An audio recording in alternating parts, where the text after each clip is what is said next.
All right. Hey, Carla. Peace. How you doing?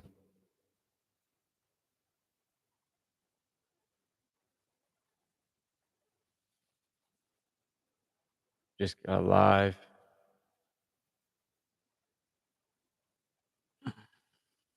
How's your day going?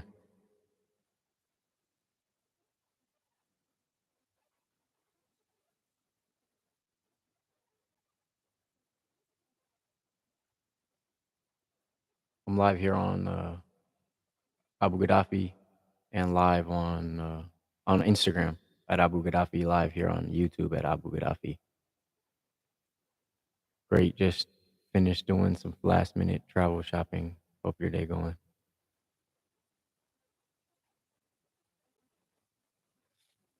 Pray you didn't go broke spending the money, getting caught up in consumerism. I pray that you're healthy.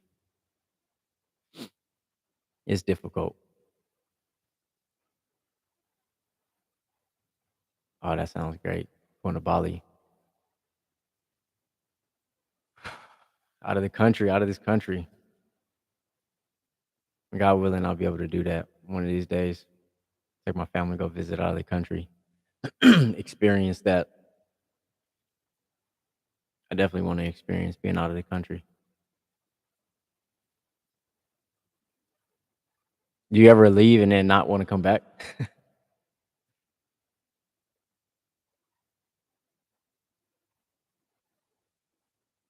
It's my promise to myself every birthday,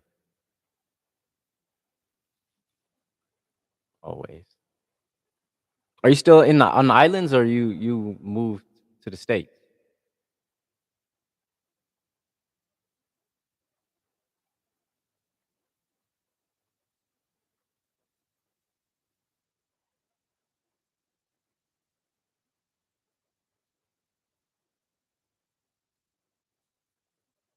L.A. Phew. Yeah, I probably wouldn't want to. I don't know how you do it.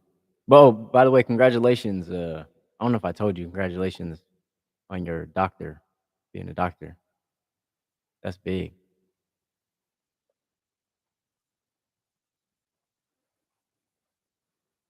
I don't know if I could do LA though. I was just there like 6 months ago, I think. I was just in LA for my sister's graduation. She graduated with her master's, and couldn't wait to get back home. I mean, I love being there. I love being around my people, my family, but it's the environment. It's difficult. It's difficult to enjoy. I lived on the East Coast for a year. I would take LA over East Coast. Yeah, I heard. I've never even been past Nevada, so but I've heard about the East Coast, and I see videos of like people in New York and how they like. I mean, no disrespect, but it just seems like. I mean, growing up in Hawaii, aloha and everything like that. It just doesn't seem like there's a kindness in people. And when I was living in Oakland, and I didn't have that type of kindness, it just because you have to adapt to your environment. Yeah, it's a rat race, exactly. And so if you want to survive, you have to adapt to your environment. So you start to lose if the people who are surviving and thriving are cutthroat and in a rat race and not kind. Over time, you tend to lose that. I started to see that. People, she said, old people's nervous system are way too revved up to be. Yeah, see, and it's contagious. I mean, you could be overly kind, but then people will be like, "Oh, you too kind," and then you don't get trusted. It's just I had that even in when I was in Oakland. I went to go visit, hang out with some friends and my some family. People were like, "Whoa, you're so kind." I'm like, this is normal. Maybe y'all are just too rude and aggressive, I guess. I don't know. But yeah, people you said nervous systems we too revved up. Yeah. I wonder, I mean, because people are making more money than they would be anywhere else, they'd all call me Cali because I stood out since I was chill and kind. Yeah, see? It doesn't it's to a point where it doesn't make sense. How can you be so kind and chill and calm and considerate to the point where people are just like, "You're weird." Like, that's to me, that blows my mind. I still to this day, I don't get it. But then that goes to show, it's just like, that's the environment that we're subjected to. Yeah,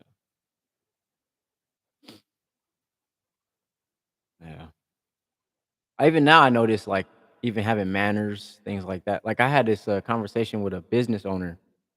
So I'm in, like, the service industry, and, he does the gutters, and, he was just like, "You're so professional."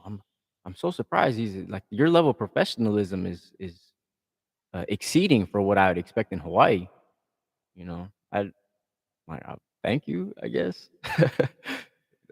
See, I'll be starting a podcast soon, so high five for you, for to you. Oh, high five for sharing this. It's very admirable. Oh, thank you. Thank you. Yeah. Um, the hardest part was starting, I would say.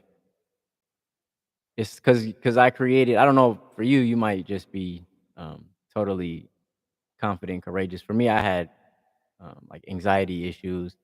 So I would create this reality in my mind that it would just be some type of way. And so it stopped me a long time. I felt like people were gonna like guess demonize or whatever. I don't know. But I found it to be very, like, a lot of people are very supportive. I found more people supportive than anything. And also, I mean, to be honest with you, for me personally, a lot of it it was humbling because a lot of people really don't care. And that's the reality. A lot of people in my immediate circle, they don't care. They got their own lives going on.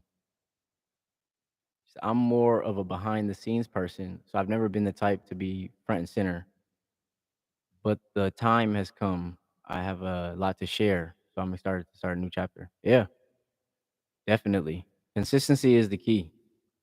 That was too, like, I don't, and again, I'm exactly like, I like that behind the scenes. I'm that type of person. I have a certain way or culture that I like to keep out of the spotlight. Not like hiding, but just that's where I prefer. There's that scientific principle that's like, an atom observe. When you observe an atom, it behaves differently. So I feel that same way when the spotlight is on. It starts to change.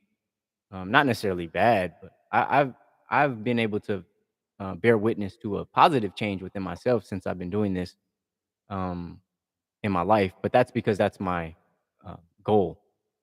So it'd be nice to know your goal, your focus, your intent behind the podcast, and yeah, just I'm looking forward to it. I definitely support you, Doctor Carla Castro. That's big, man, Doctor. uh, yeah. So yeah, I'm excited for you. New chapters. Um, but yeah, oh, for me, something that I had to learn too, and this is probably unsolicited advice, but just because you mentioned it, um, I stopped using external validation. So before, when I had no intent, again, I once I decided I was going to keep God first, it removed all obstacles. Before, I would be like, oh, do I want to share this? Do I want to share my journey of fixing, my journey of entrepreneurship? I had no idea about what I wanted to share. The moment I decided I'm going to do uh, my studies and keeping God first, all obstacles was removed. I didn't care. But before that, I would use external validation to kind of validate my experience. So if I put a video up and not a lot of people liked it, and then I would lose like momentum. It would kill something inside of me because I was utilizing external people instead of now um, I'm utilizing an internal and my faith in God. Say it's all been created now, so as soon as I know, I will let you know. Okay, okay. It's all being created now. Oh, so you're already working on it. Beautiful, beautiful. As a first time entrepreneur, yes, it's been me and God this 2024, and it's been beautiful. Yeah. It's definitely a testament to somebody's faith. Entrepreneurship. It's not for the weak hearted at all. So yeah, I'm definitely I commend you for that. It's nice to see people grow. So it's beautiful. Yeah, keep me posted on that. I'm gonna go ahead and get started. I can't be here too long. Um, Before I do get started, peace and blessings to all of you who are here. Got a few people, Instagram, YouTube at Abu Gaddafi. We're live. So peace, welcome in. Before we get started, I pray everyone is healthy, healthy mentally, physically, emotionally, healthy spiritually, and healthy financially. So I don't want us to just think that we're here for one particular reason. This is my opportunity to uh, do like a health check, an all around health check for myself and for you as well. Hopefully, in God willing, we're checking all those boxes, making sure we're healthy. I know myself and a few others are fasting during December, so that we can go ahead and make sure that our health, our physical health, is in check. Again, it strengthens our mental health, that mental fortitude, especially in entrepreneurship in any shape or any area of life. We're gonna need to be mentally strong, spiritual strength, fasting, and reading scriptures, the words of God. Those are all for health, for spiritual health, mental health, physical health, and emotional health. That's a big one, especially today. I think that goes right in line what we were just talking about in terms of being in another place in the country and people aren't kind. She spoke on a nervous system, which also goes to our emotional health. People are lacking patience.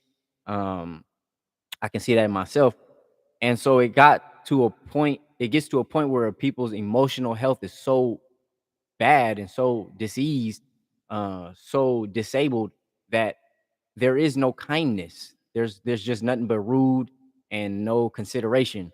So I pray that our health in those areas, our emotional health, mental and emotional health go hand in hand. Very very rarely do we see people who are suffering from mental health at the same time they are kind and responsive and considerate. So we can also see that that also goes hand in hand. So I pray that we're also mentally and emotionally healthy. And last but certainly not least, financial health. Because of the environment that we are currently subjected to, which is a capitalist society. Another reason why we're fasting in this month of December to get us outside of consumerism is to limit the amount of money we're spending, particularly in the quote unquote Christmas holiday. It pulls at our strings, it pulls at our financials. We could go broke trying to spend too much money. It pulls at our emotions. How terrible have we been programmed to feel if our children are sad during Christmas times, our family, we couldn't give them, all year they've been asking for, that bike or that, that expensive gift, that PlayStation. All year they've been asking, and all year we've been programmed to hold it over our children's heads. If you want to be good, I mean, if you're good, Santa Claus will get you this. If you're bad, you're not going to get what you want. So all year we've been holding it over. This is not healthy. That's not a healthy dynamic. It's not a healthy family dynamic. It's not a healthy societal dynamic. So I pray that we start to recognize the unhealthy dynamics and start to uh, supplement or exchange it with more healthy practices and more healthy habits. And so that weighs on the finances. The whole year, it's a cycle that we're subjected to collectively. The cycle is everybody starts to make New Year's resolutions. You want to make more money. And then every month, while people are putting money aside, they're spending money on these smaller holidays. January has a small holiday. February has a small holiday, like what is that? Valentine's Day. You spending money, because you're supposed to. And again, if you're in a relationship, most times than not, the woman, again, I'm speaking towards conventional relationships. The woman that you might be with, toward speaking to men, but your spouse most likely will feel emotionally let down if you don't buy them something for Valentine's, because everywhere else in their environment, people are receiving gifts. They're posting on their Instagram, their Facebook, their TikTok. Everyone's posting gifts. So if you don't buy that gift, you're going to be pulled at on your emotional heartstrings. This is programming. Same thing with March and April. You got Easter. Put on your Sunday's best, your Easter Sunday's best. You got to go out and spend money. Uh, then you have, your summer, your 4th of July. Everybody in the hoods is buying money. I mean, buying fireworks. So it pulls on the finances. And if you can imagine, if you're in a social group or social setting and you don't spend money like everybody else is spending money in that time, you're going to be looked at as less than. Your standards are going to be looked at as less than. So it's a competition. Sister just spoke on it and said it's a rat race. This is all part of that rat race. So remember, in January, you decided you was going to save some money, because that's the time where we do New Year's resolutions. By the time we get to July, you done already spend a bunch of money on fireworks. And then you got August. There's another, I don't know all the holidays, but I do know for a fact every single month has a particular mini holiday that you're made to spend money and also just eat ridiculous amounts of food.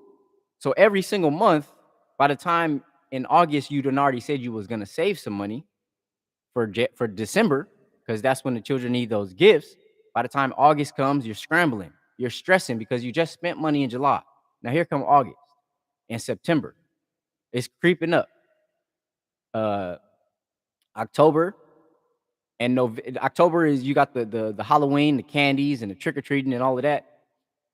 But after October, you're already preparing for Thanksgiving. You got to get together and get all the food together. You have one more month. Now, keeping in mind, during this time, you're spending money on bills, keeping the lights on, rent. If you're fortunate, mortgage. If you're super fortunate, you have no mortgage. But keeping in mind that all of this time, effort, and money, we're talking about, we're talking about.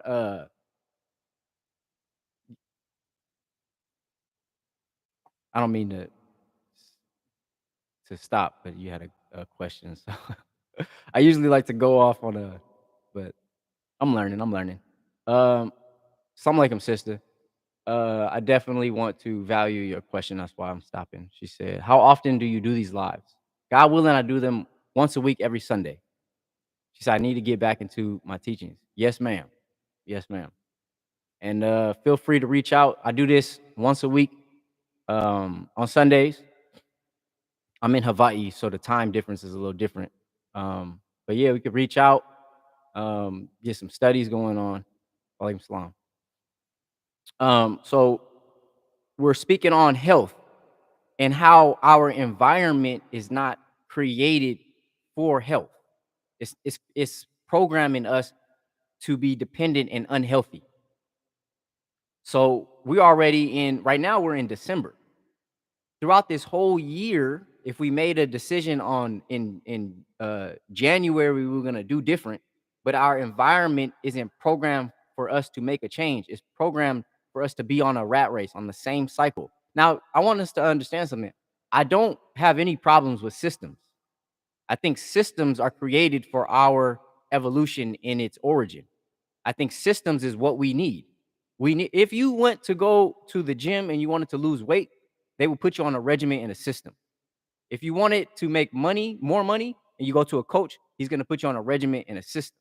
Even in the Bible, it says that we're going to be given a new government. So I have no issues with governance. I think that's what we need. But we need righteous governance. We need a righteous regiment. That's why Muhammad came with a program. That's a regiment. So I 100% believe in Muhammad's program.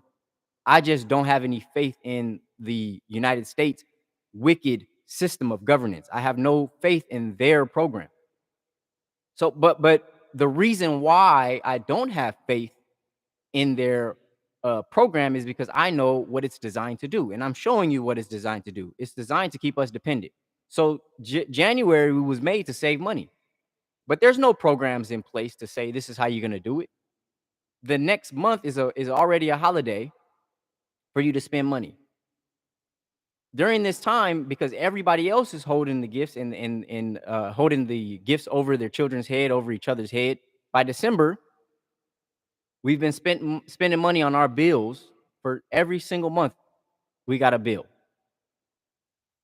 It's the light bill, the water bill, the rent, mortgage, car notes, insurance. Every single month, they is and then taxes. It's a continual thing. By the time December comes, we collectively done already promised children gifts. So through being stressed out throughout the whole year, we've been stressed trying to make sure that everything is getting paid for. Then we got to go broke again to pay for these gifts. So then what's going to happen? The next January, you're going to have the same New Year's resolution. I'm going to lose weight. I'm going to save money. But our actions don't show and prove that that's our goal. It's almost as if it's like remember those cartoons when the somebody had tied a stick to the collar of the dog and they put the carrot out there and or the bone or whatever, and the dog kept chasing the bone and he never got it. It's the same. That's how this system is designed. They got around our necks this idea of hope, this idea of something better, this idea of wealth and health. It's an idea, it's a hope, it's an illusion. But the more we run, the further away it gets. That's how the system of white supremacy, this system, the United States government, that's how it operates. That's how it has to have been, because it was developed from a slave making system. It's from a slavery program. And they've never changed. So if there's a slave, there always has to be a slave master. And that's what we're subjected to time and time again. And so the only way that we can really get health is by removing ourselves from that system, realizing that somebody else tied that collar on our necks. Take that collar off and realize we don't have to. And that's the whole purpose on why we fast in December, because that's what keeps us programmed to believe that Jesus, our quote unquote Lord and Savior, was born in December, and December 25th, and him being the only way to get to heaven was born on December 25th. And so that's where all our emotions, all our mental health and our finances goes towards that.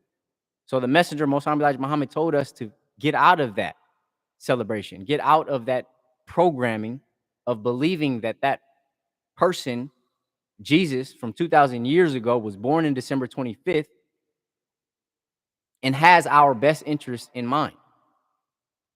Once we remove ourselves from that programming of trying to spend so much money, once we start to save money, we start to become more healthy, our eyes begin to open up and we can make better choices to get outside of the environment that we're subjected to.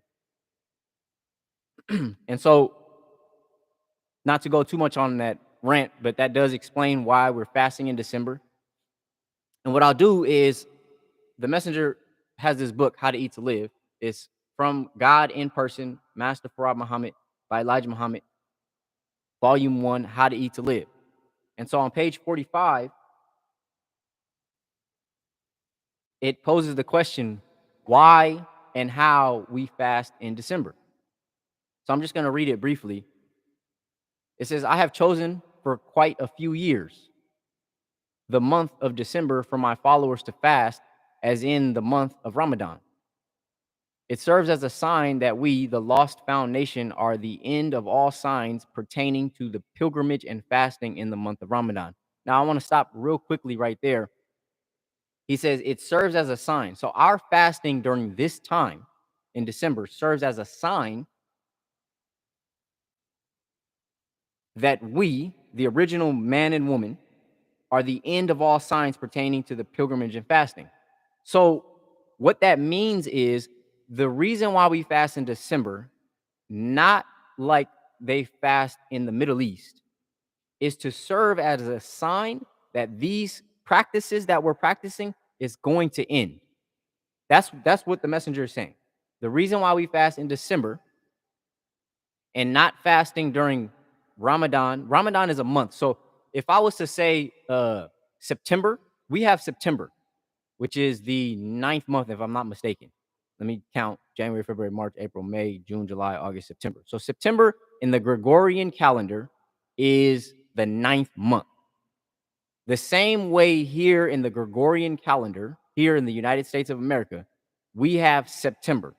The same way we have September as the ninth month, in Arabia, they have Ramadan is their ninth month. It's not like a holiday like we would have Christmas and uh whatever. It for in Arabia, Ramadan is the ninth month. It's not a holiday. It's not a particular day. It's a month. It's a complete month. It's not even like Black History Month, because Black History Month is a complete month, but that month is called February. Ramadan is not something that they do in Arabia. Ramadan is the month, and during that month called Ramadan, they fast.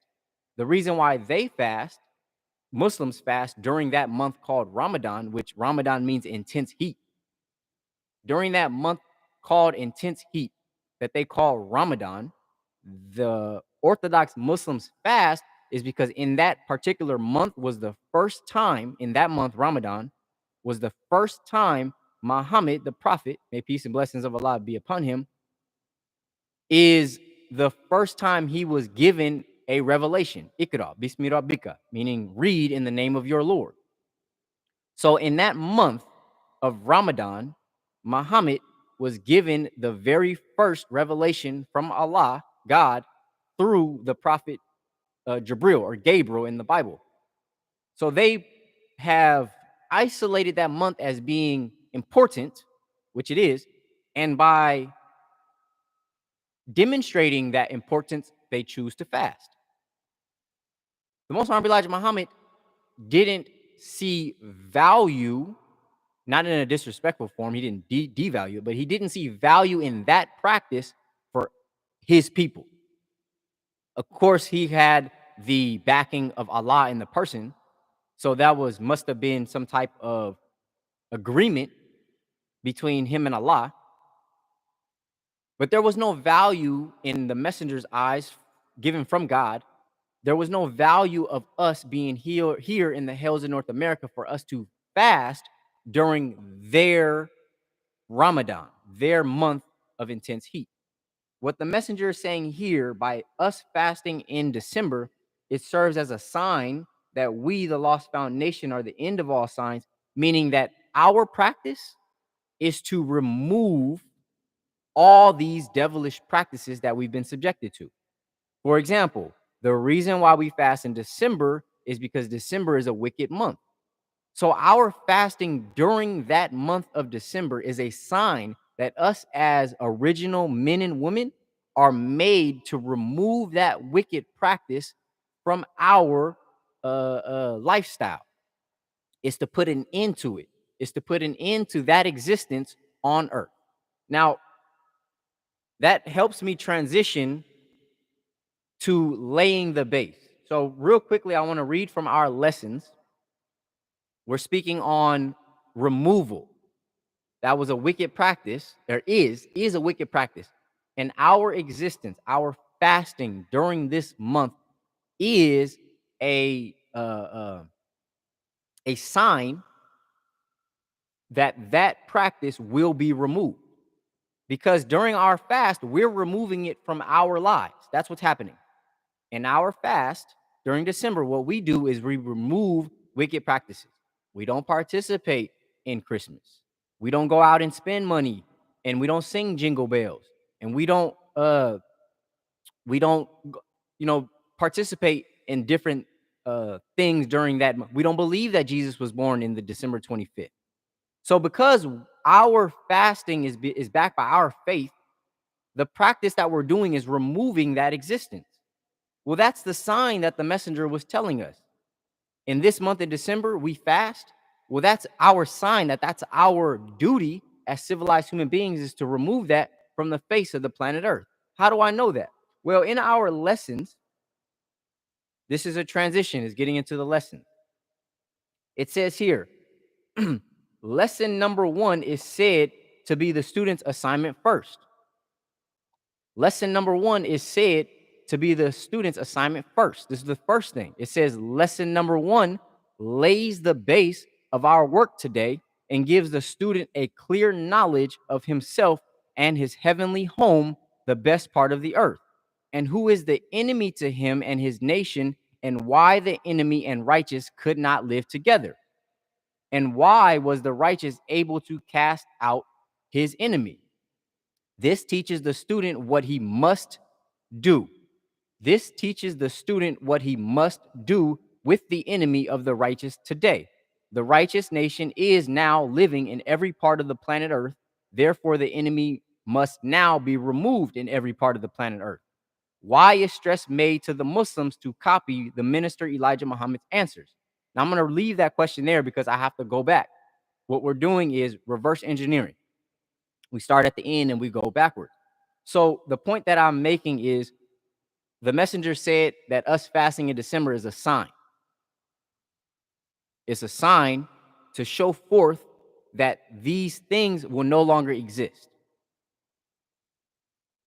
What we do in fast is we remove that those aspects of wicked worship. That's our enemy. It's the enemy of the righteous. If we want people to live and have life more abundantly, then anybody who is bringing death is our enemy. If you want to bring light, anyone who is bringing ignorance is our enemy. So lesson number one is said to, lesson number one lays the base of our work today.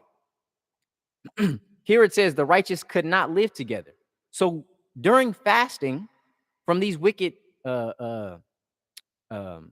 events, that is a perfect example of how the two entities can't live together in one body. You cannot be righteous and unrighteous at the same time. So during this month of December, we can't fast from eating and then also go to the Christmas parties. We can't fast from the wicked practices and then go and practice them. It doesn't happen that way. So by us removing ourselves, the very first place that we begin to remove the enemy's existence is in ourselves. I pray this is making sense. If you participate in these things, say you're going to go to your Christmas party every Christmas, then you're participating in that event. If you remove yourself and decide that you no longer want to participate, and you make your mind, you decide in your mind that you no longer will participate. I'm not going to eat during the day. I'm not going to go to these parties. I'm going to stop drinking liquor. Then those events will no longer have existence in your body. You'll no longer be drinking liquor. So the liquor no longer has a place for it inside of you to coexist, to exist with everything else. Now, this is a sign of what we're made to do in our environment. This is what science says. Two objects can't occupy the same space at the same time. So that scientific principle is what is backing our teachings. We're taught Islam is mathematics and mathematics is Islam and can be proven at no limit of time. So when the messenger says our fasting is a sign for what's to come, that's exactly what it is. Our fasting is a sign for what's to come. So the things that we Muslims don't participate during December is a sign that those things will soon no longer exist. Now, I want to say something here. So that's transitioning out of the why we fast into our lesson. And I want to really briefly speak on this concept of lesson number one lays the base. Now, I just want to say that all praises are due to Allah, God. During this last few days, I was given the unique opportunity to literally lay a base, a concrete, and it's not done. For those of you that don't know, I'm in the contracting industry. I build water tanks. These concrete tanks can't just sit in wet mud. In the Bible, it says only a fool will build on mud. So we don't build these concrete tanks. I mean, excuse me, not the concrete. We don't build these water tanks sitting in mud. It'll lopside, it'll rust from the bottom. It's not sustainable. Only a fool will build on mud. So we don't build our water tanks on mud.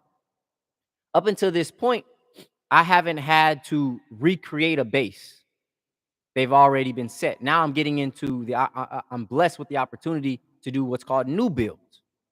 So we look at a site, it has nothing there. And so we're made now to lay the base. So I'm actually having the opportunity to visualize in real time and be taught. Someone is teaching me. Get this. The person that built this house, the house that I'm currently in, that my family lays in, the person that built this house is the one teaching me how to lay the base for the water. I can only say all praise due to God. So at this new build, this new construction, this lady's building her house, we're made to lay the base. It's a concrete base for the structure, for the water tank. So if I'm being taught that a profession of my faith, oh, real quickly, I got to stop. I bear witness. I got to do my profession. I bear witness that there is no God worthy of worship besides Allah in the person of Master Farad Muhammad. I bear witness that the Most Honorable Elijah Muhammad is his true servant and apostle. And I further bear witness that the lessons that our Savior Allah gave us to study and learn, the lessons that our Savior Allah gave us to study and learn, is the fulfillment of all of the prophecies of all former prophets. So if lesson number one lays the base, and I'm being given the opportunity to see what that's like, what it is actually like, not in a metaphorical sense, because a lot of these teachings is in a spiritual sense, but in a real physical sense, so that I can learn these principles. The first, you don't just get in and start laying the base. This is hard work. The first thing that when we pulled up, brother's name is Lucky. First thing that we recognize is that the ground is muddy and it's lopsided. You have a high side and a low side. You can't just lay a base on that. The first thing you have to do is even it out. So we spent all day. I was expecting to get in and get out that day. No, it's a lot more difficult. So what we did, we had 5 tons of 3/4 inch base course. That's a lot of language that you might not be familiar with, but that's just what it is. There's a lot of language to things that we're not familiar with. Even in these lessons, it's language we're not familiar with. So you see how the lesson that I'm learning about laying the base in real time is also teaching me universal principles and laying the base in a spiritual sense. So there's always language. There's language and vocabulary that needs to be understood. So anyway, we see that it's basically like a mud pit. Now, to my defense, the first time I was there by myself, I recommended to the client, this is not the best place to put this water tank. It's at a low point. I'll recommend at a higher point. She said that she had already got an agreement with the plumber and I had already agreement with the plans that that's where it needs to go. So I'm not going to argue. So when we get there, I show up with Lucky, who's teaching me how to do this step by step. And the ground is muddy and it's uneven. So we had 5 tons of base course delivered to that spot. The 5 tons is made to be a bottom to prevent the mud from being all wet. So we flattened out the base course. The next thing we had to do was make sure that the first thing we had to do was spray paint a circle. So we measured from the center line, we measured out the perfect diameter, and then we measured the circumference. So the diameter was, I believe it was 7.5 feet, and then the circumference. No, excuse me. the diameter is a 15.5 feet. And then you multiply that by pi, 3.14, and it gets you your circumference. So what we did was we measured from the center, the radius was the center to the end, the outside of the circle. So we measured the radius. The diameter is from one side of the circle to the other side of the circle. The radius is from the middle point to the outside of the circle. So we put a pin in the middle of the circle, and then we took a string, which is the length of the radius from the middle to the outside, and then we sprayed a circle around the circumference. And so now we have an outline of the base. We haven't laid the base yet. We just have an outline. We know what the area that we want to focus on looks like. So now keeping in mind, this ground is uneven. You have a high side and a low side. So you can't just go and lay a base on uneven ground. Keep this in mind. You cannot lay a base. Lesson number 1 lays the base of our work today. You can't lay a base on uneven ground. You have to find equality. That's what we want in Islam: freedom, justice, and equality. Well, that's what you have to search. You have to search for equality. And when you're laying a base, to find equality, we went with the highest point. We found the highest point. This is what he's teaching me. He has a laser level. I won't go into the details of it, but to get the principles of it, we went to the highest point of the circle. The circle is ideally flat, but we went to the highest point. There's a high point and a low point. We measured the high point and went across with the laser level, and we marked that point. This is the high point. Then we went to the low point, and we measured what's the offset from the high to the low. What's the offset? So in seeking for that equality, it raised up about 18 inches from the lowest point. So the high point of the circle is 18 inches higher than the lowest point. That's an 18-inch offset. That's not equality. That's an uneven ground. You're not laying no base on uneven ground. So 18 inches, that's a little bit over a foot. That's about a foot and a half. Exactly. A foot and a half offset.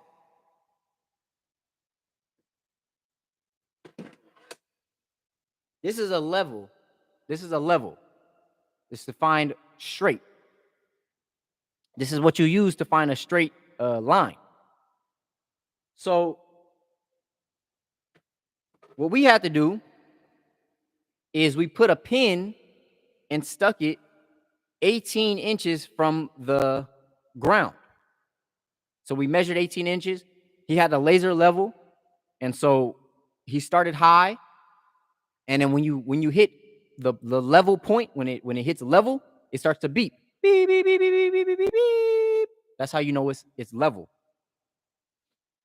So anyway, this is the process of laying the base. It wasn't easy. And we're not even done, because we had the 5 tons of base course that got delivered on site. It wasn't enough to compensate for that uneven ground. So I pray that you can bear witness to the relation behind lesson number 1, laying the base, having language, and then in real time what it actually takes to lay a base. It's not easy work. It wasn't what I thought it was going to be. It was a lot more than what I thought it was going to be. And I'm so thankful that somebody was there to guide me through that process. And it's still not done. That 5 tons is a ton is 2,000 pounds. 1 ton is 2,000 pounds. So 10,000 pounds of rock. Of rock is 3/4 of an inch. An inch is about this big. 3/4 of that. So you have 10,000 pounds of rock that big delivered in one spot, and it still wasn't able to offset the uneven ground. 10,000 pounds of rock wasn't even enough to offset the 18-inch, foot and a half offset. Wasn't enough to compensate, to make it even. The only thing that 10,000 pounds, at 5 tons of 3/4 inch base rock, the only thing that it was able to show us was how exaggerated the ground how exaggerated the uneven ground actually is. Because when you first get there, you say, "Oh, this is not even," but you really don't know how uneven it is. You truly don't know when you're looking at it. You don't know how uneven it is. Because if you have potholes everywhere, you don't know that the bottom of the pothole might be higher than it's so much confusion. Now we know in Islam, Allah is not the author of confusion. And it says that we will make a crooked path straight. So I'm bearing witness to this process. Once we put that 5 tons of I'm the whole process is blowing my mind because I never imagined 5 tons we laid of 3/4 inch base course, the base, and it was still offset. At that point, that's when we realized we could actually measure because before we were measuring the mud, now we're measuring it in real time. It's 18-inch offset. That 5 tons that we originally had was only enough to make everything flat, or not. You don't want to say flat because flat means even, but smooth. That 5 tons of base course was only enough to make the surface smooth, so we can see exactly what we're working with.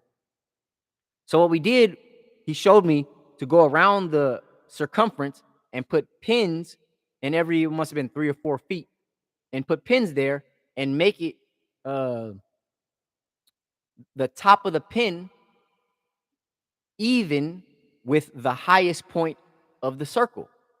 So on the high end, there's no pin because that's the surface.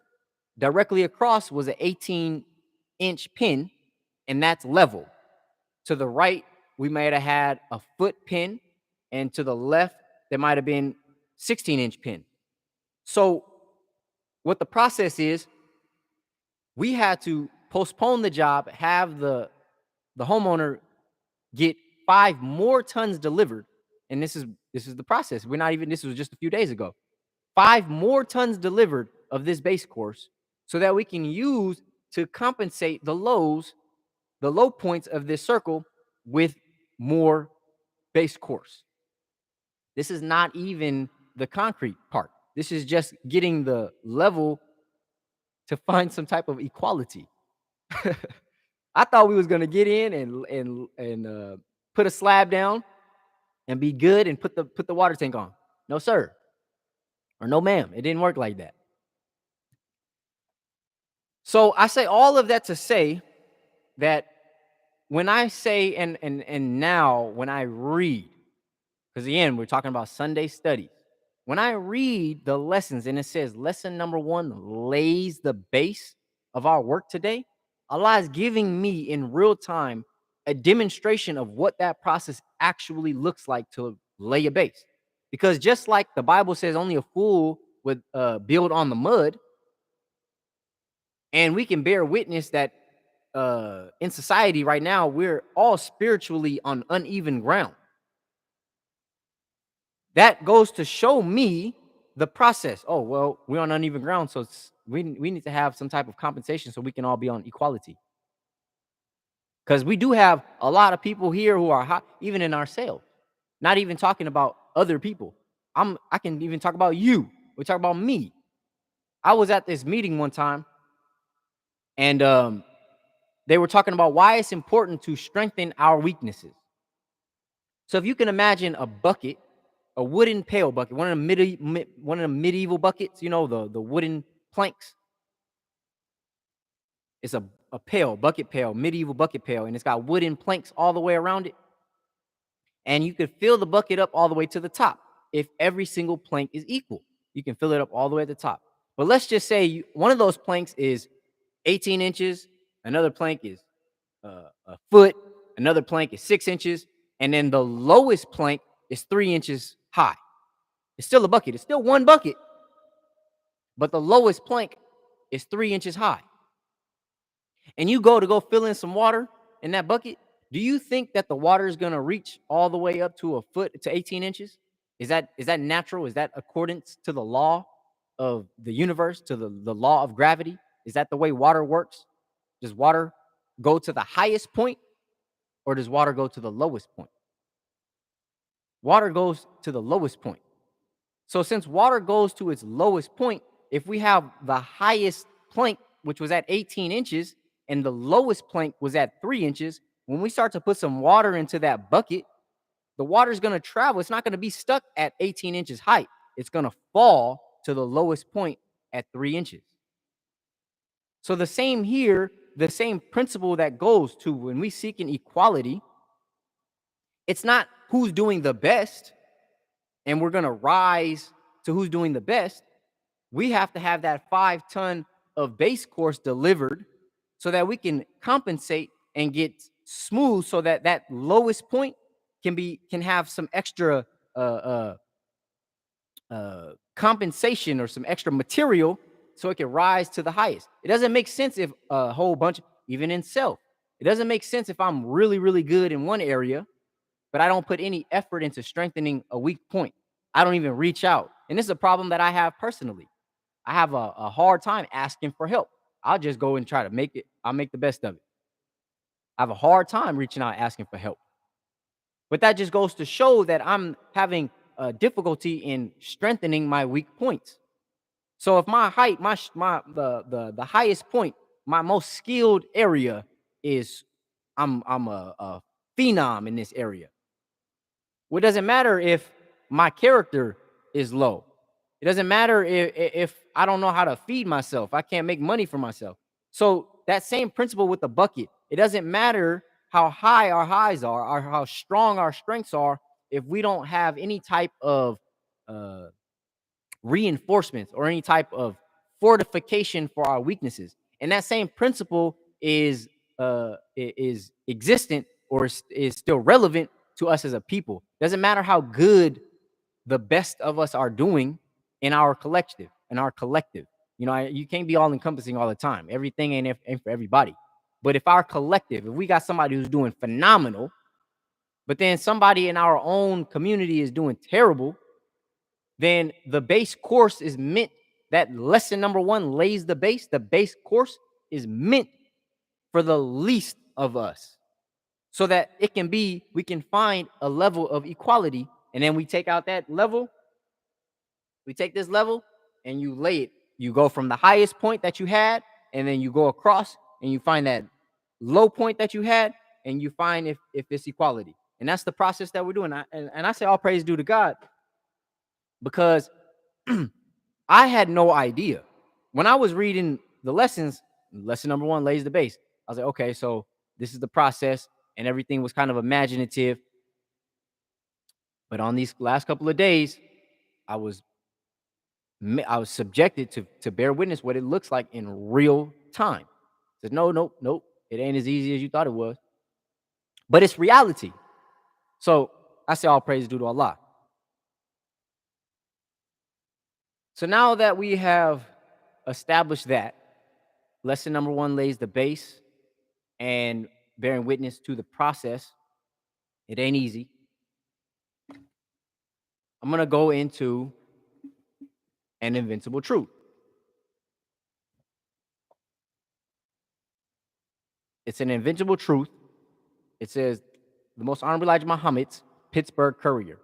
So these are a collection of the original articles that the Most Honorable Elijah Muhammad put in the Pittsburgh Courier. And they're each a week apart. So I've been aligning myself with the most Honorable Elijah Muhammad's articles once a week. Every week that we've been over here doing our studies, it's been aligning up to the date. So today is December the 22nd, and this article today is December the 22nd, 2024, and this article was written December the 22nd, 1956. And so through this process, I'm able to bear witness to how relevant these teachings are. It's not, again, in our lessons, this goes back to where I say I profess a profession of my faith.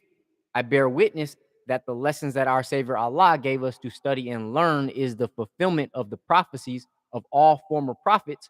I'm able to utilize that as a prescription glasses or what do you call it? As perspective. I'm utilizing the lessons as lenses to look at everything, prophecies, teaching, events, more teaching. Those are the lenses. So when I go through them, I'm utilizing the lenses of the lessons. And the lessons say, I don't want to paraphrase because this is our studies, and this is a process of me studying. I don't want to chop up the words.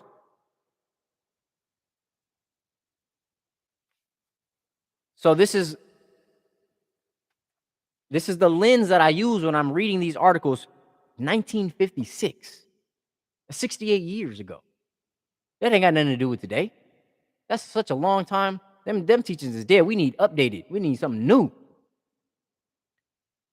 The lesson says, what is meant by the laborer's answers to all lessons in past, present, and future being perfect is that we must know and be able to prove at all times to the new converts that the lessons that our Savior Allah gave us to study and learn is the fulfillment. So when I read these different teachings, I'm utilizing the lens of the lessons to say, how can this language be molded into past, present, and future tense? Certain things have happened in the past and they don't need to be recreated. So I'll leave that language in past perfect tense. Some language does need to be, not need to, it is. When you're dealing with reality, it's not based off of necessity, it's based off of what is already existing. And then as a business individual, you can interject with necessity.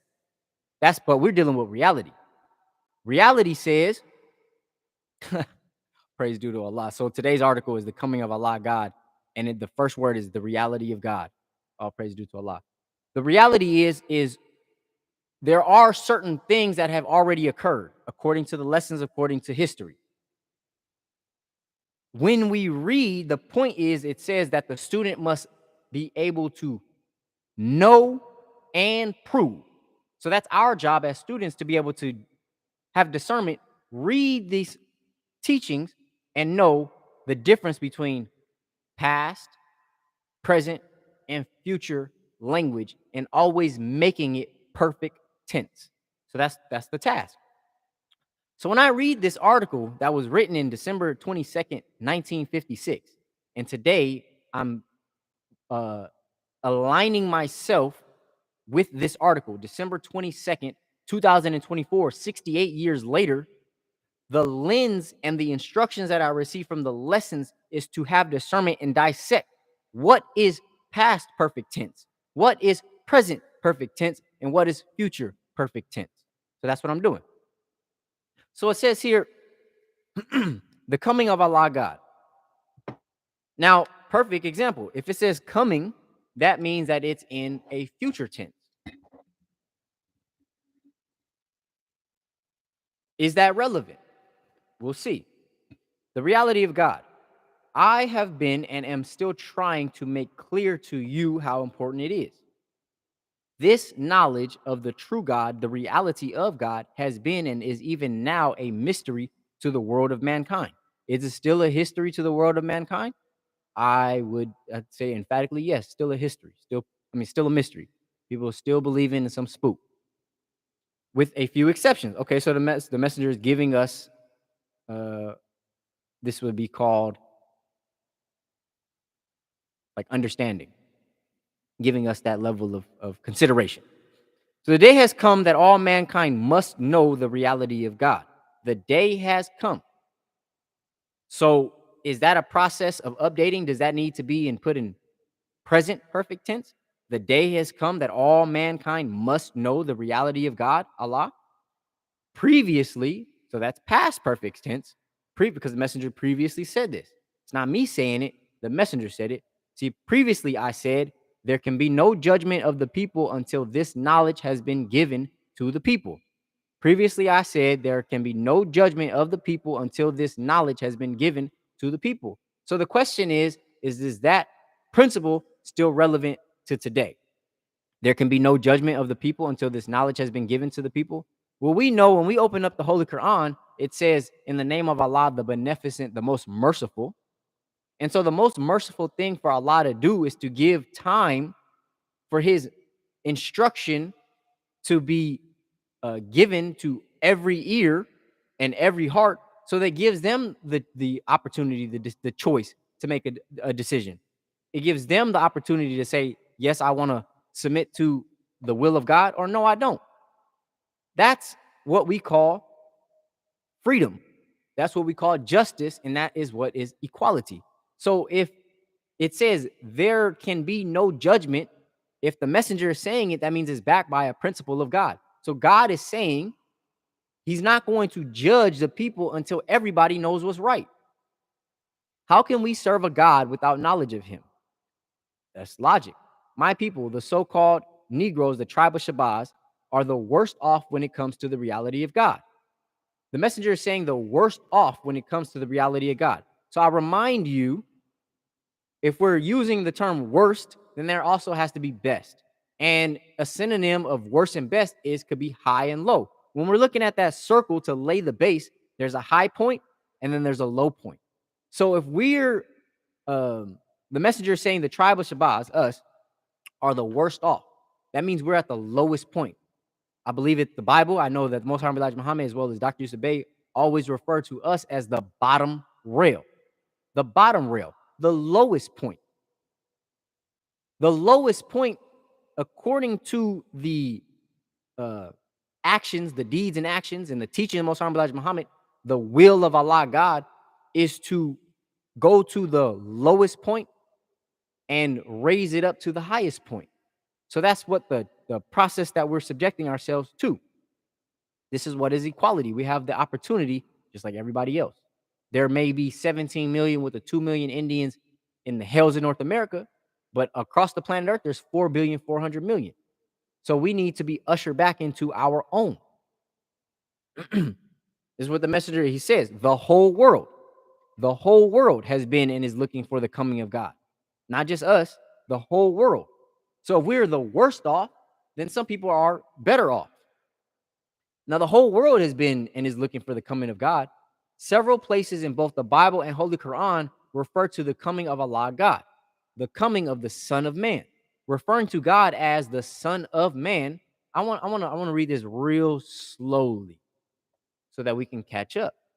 Because if you can't get this, then you're just choosing not to at this point. At this point in time, if you just have something to argue, you're just arguing for the sake of arguing. So it says, and goes across all principles. This is Christians, this is Muslims, this is the whole world. The coming of the Son, S-O-N, of man. Now, referring to God as the Son, S-O-N, of man, the Son of man, the son of spook, emphatically no. The son of nature, emphatically no. The son of perdition, the son of the devil, the son of the waves and the water, the son of the clouds, the son of woman, the son of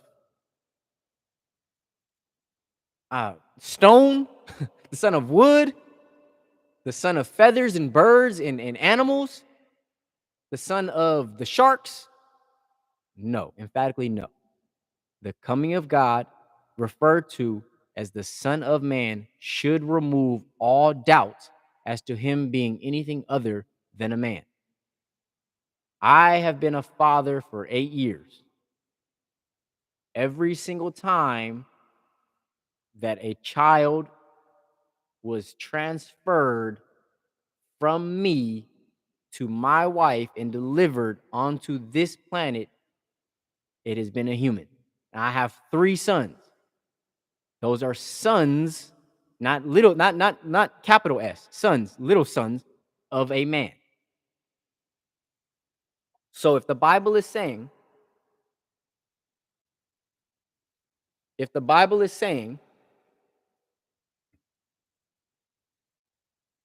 the coming of the Son of Man, referring to God as the Son of Man, shall remove all doubt as to him being other than a man. What has a man ever produced from himself, not made, but produced from himself? What has he made other than a human being? Has a man, I'm talking about original man. I don't know about these grafted men. I've seen that a Caucasian man, a Caucasian woman gave birth to a child, and the half of it looked like a pig with a tail. So I've seen that. Now, that's not what I'm talking about. I'm talking about an original man, an original woman co-creating. What have that union produced other than another human being? So if the Bible is referring to the original, the first, being fashioned as a son of man, what else could it be other than a son of man? The Bible mentioned him as the son of man and also mentioned him as not being a man but a spirit. So this is why people get confused. Because if you were just on your own logic, then you would say, "Oh yeah, that makes sense." But the Bible is the one that has been a forerunner of our confusion. It says, "On one side he is made clear, and on the other he is made a mystery." Representation such as this causes confusion in understanding. We are blind to the knowledge of God. We are blind to the knowledge of God when we make him a mystery and unreal. Notice the language that the messenger is using. We are blind to the knowledge of God when we make him a mystery and unreal. In order for something to be made, that's an intent. So if we, just like I said, if we left it alone and didn't refer to the Bible, the reality will be clear. Son of man, yes, man. Duh. But when we go and we search and we seek and we find confusion, and we take the confusion and we mold or graft it together to create some other reality, then we're making a mystery. We're making something that's unreal. Anyone so blind to the reality of God is the servant of the devil. It's not difficult to make yourself blind. You could just cover your eyes. So when you see the reality, you say, "Oh, that looks, oh," now you just change the reality to something blind. You take confusion. You confuse yourself when you don't accept reality for what it is. And then the messenger says, "Anyone so blind to the reality of God is the servant of the devil." Now that's harsh. That's talk about that's harsh. Anyone so blind to the reality of God is the servant of the devil until he or she sees God as a reality. Man, thousands of years the devil has been blinding man to God's reality, and that is why, or the reason, God has had to come in person, and he has, to clear us of such ignorance and blindness to the knowledge of him. Notice that language. Therefore, no, it says thousands of years the devil has been blinding man to God's reality, and that is why, or the reason, God has come in person, and he has. So that's why God had to come, and he has come to clear us of such ignorance and blindness to the knowledge of him. Therefore, we have the coming of Allah God. He is referred to as the Son of Man because first, so why is he referred to as the Son of Man? He is referred to as the Son of Man because first, he is the Son of Man and gotten for a special purpose, which is to return the lost back to their own, to punish and destroy the wicked for the destruction of the righteous, that the righteous may live in peace and do the will of God, do the will of the God of righteousness, free of trouble and interference. So that's the first reason. Second reason, he must be a man to deal with a man, and we can't receive nor respect other than man. That's logic. He must be a man to deal with a man, and we can't receive nor respect other than man. That's the fact. Since his work is to destroy the wicked, he must remain hidden from the eyes of the world until the time is ripe, or the end. Since his work is to destroy the wicked, he must remain hidden from the eyes of the world until the time is ripe, the end, for neither of the two, God and devil, can rule together. There's that principle again in science. Two objects cannot occupy the same space at the same time. So Islam is mathematics.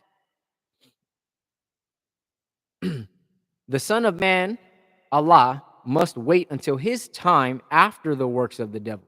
Notice it says after. That's another principle of war. The supreme art of war is to subdue the enemy without fighting. So the Son of Man, Allah, must wait until his. Notice it says must wait. So that means that there's a principle in effect that Allah is subscribing himself to. No, most people say, "Oh, the Supreme Being do whatever he wants." The Supreme Being can do whatever he wants, but he does what he wills, and his will is always backed by science and mathematics. That's another thing, real quick. That's another reason why when people, like especially celebrities, they come out and they say something that's contrary to science, everyone loves it.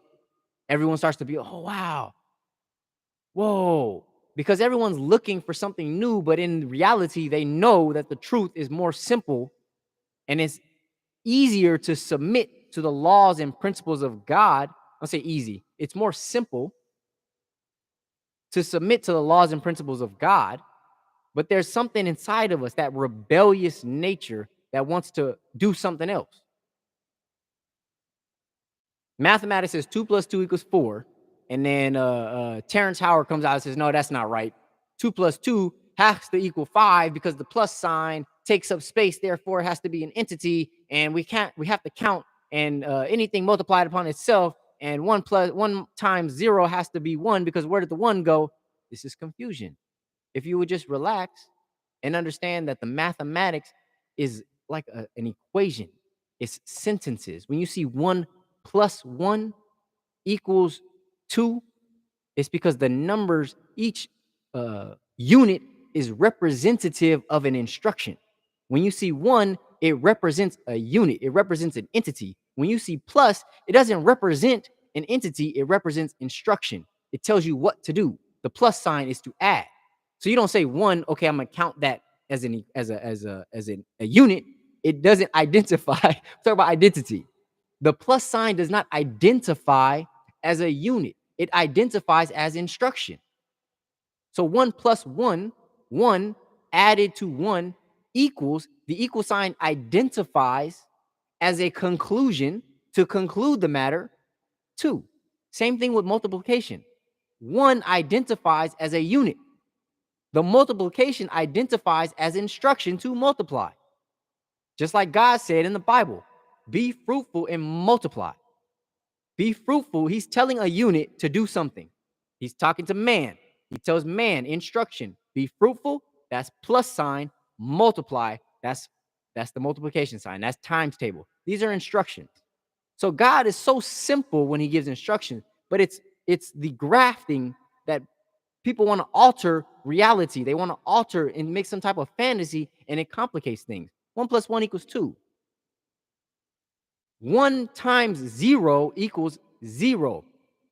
What you're doing is you're taking a unit, a number, and you're giving it an instruction. I want you to multiply this number, none. I want you to multiply it 0 times. That's like saying, okay, mother and father, I want you to have 0 babies. I want you to multiply none. How many children do you have? You just told us to multiply it none. So we have 0 children. You got 1 mother, 1 father, 0 children.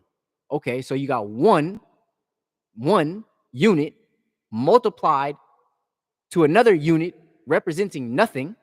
1 instructions multiply nothing to the unit of nothingness. Then what is the conclusion of that matter? Nothing. It's simple instructions. It's simple equations.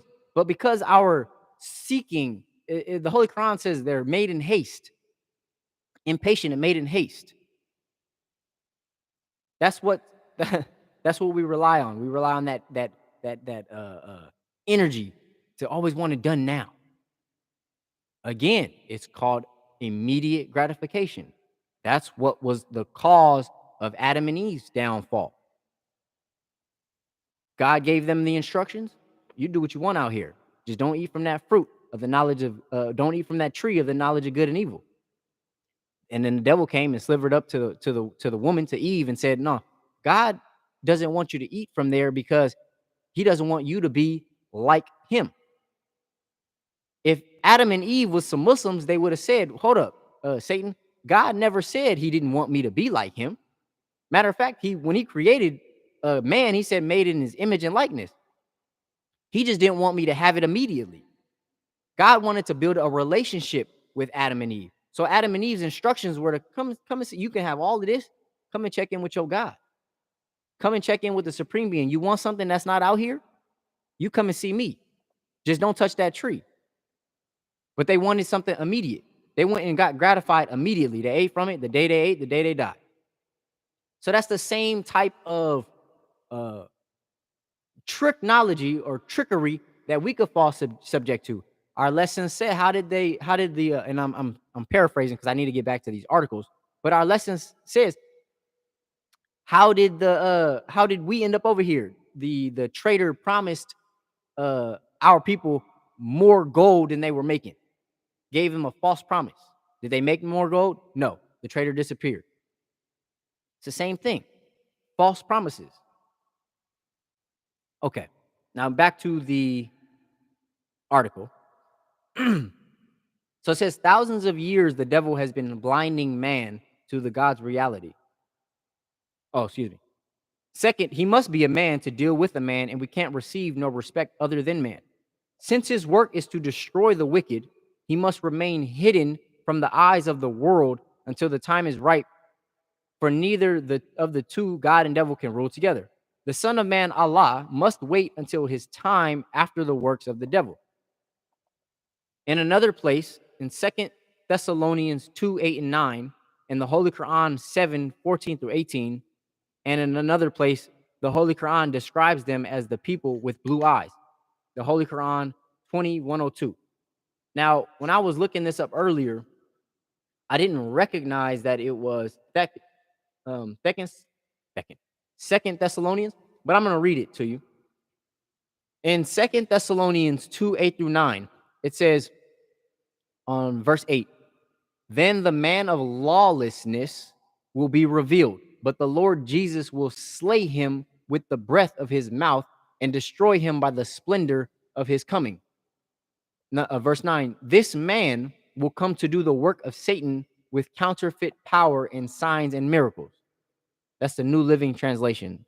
If you want to hear it in the King James Version, it says, and then the lawless one will be revealed, whom the Lord will consume with the breath of his mouth and destroy with the brightness of his coming. The coming of the lawless one is according to the work of Satan with all power, signs, and lying wonders. So that's giving us an insight as the two people.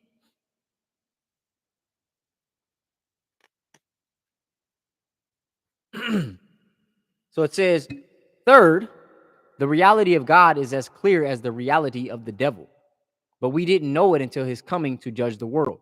For instance, if we take God for something other than a man, not the man devil, we can't prove it. Now that's deep. That's deep. If it goes back to identity again. If we identify something as something else other than reality, it can never be proven. This is why when we watch movies and TVs, even when we were younger, in the cartoons, when they would talk about the demon and the devil, and they would pop up out of nowhere, the devil's always in this red skin with horns and got this tail with a pointy tail and a pitchfork. And then the angels always got these white clothes on, light skin, and got the halo. Whenever you're teaching on things and it can't be proven, then you have control over the interpretation. Whoever is teaching the teaching and can't point to the reality of it to prove it with math and science, that person controls the narrative. It's like, for example, making it super simple. Let's just say you and I are in a conversation. You speak Spanish, I speak English. You don't speak English, I don't speak Spanish at all. You're trying to speak to me. You say something in Spanish. and I don't understand Spanish at all. I'm confused. You're in control because you're trying to teach me something. You're in control. Now, your control is limited because I really don't understand. But if you're trying to teach me and you pick up a book and you say, cabeza, cabeza, which actually means head, but cabeza, I'm going to think, oh, cabeza means book. Now you're in control. I'm dependent on your interpretation. If a third party is introduced and it's an interpreter, now both your and my power is now given to the interpreter. This is what's happened to the word of God. We don't speak we don't speak Arabic. We don't speak Hebrew. We don't even speak Greek. So our whole power in our existence, our belief is dependent on not only an interpreter, but an interpretation.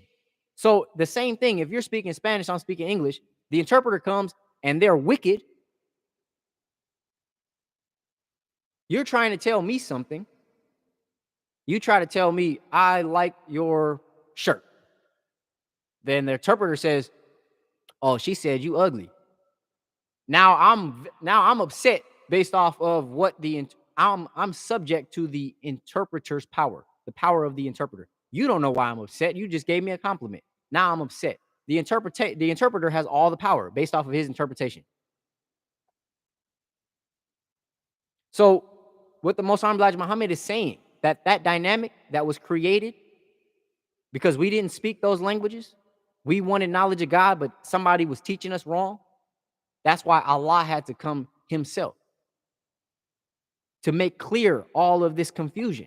Somebody snatched up our power and took control based off of their ability to make interpretations based off of who God is or who God isn't.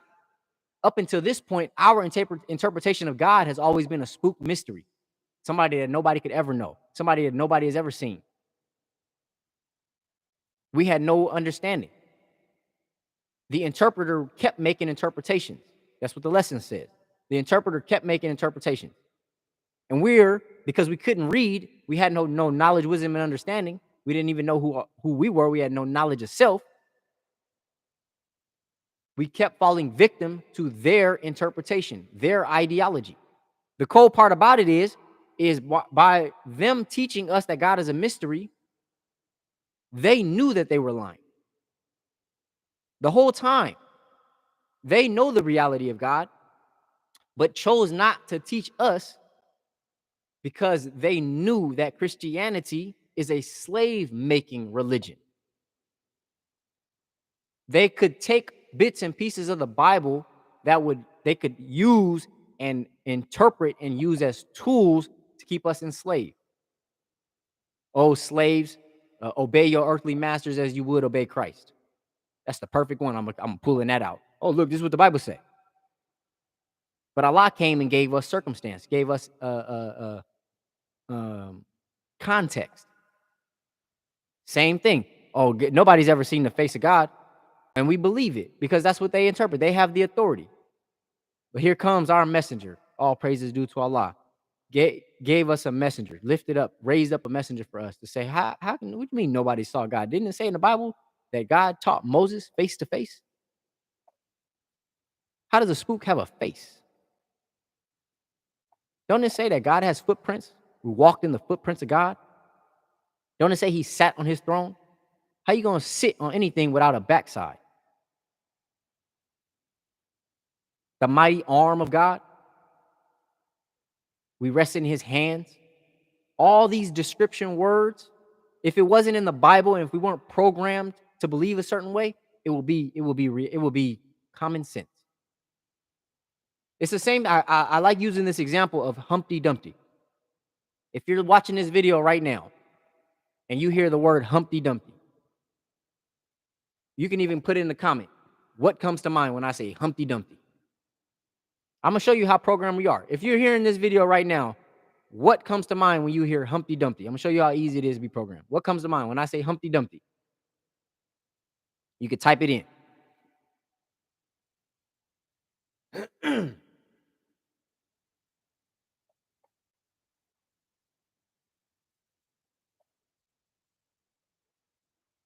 My pop said sat on the wall.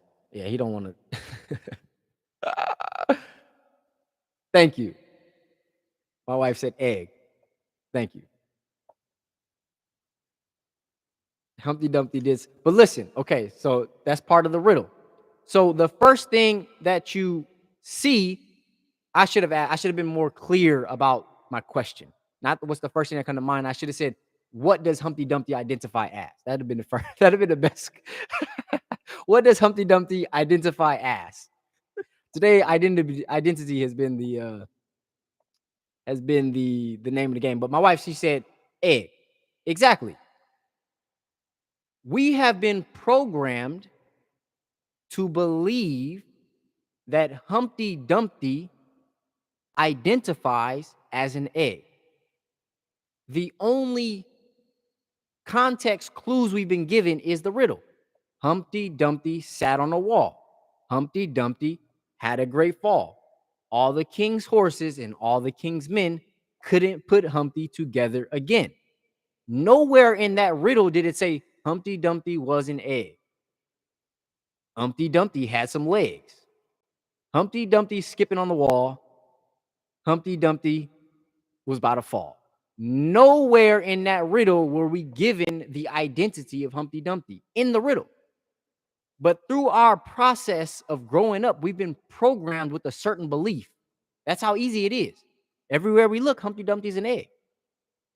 So they were able to piece together clues in the riddle to create some type of identity for Humpty Dumpty. Yes, Humpty Dumpty sat on the wall. Humpty Dumpty had a great fall. All the king's horses and all the king's men couldn't put Humpty together again. So yes, he cracked. He fell apart. But eggs aren't the only things that fall apart. He could have been a cup. Could have been a statue. Could have been a picture frame. Could have been a relationship. He could have been some chess pieces.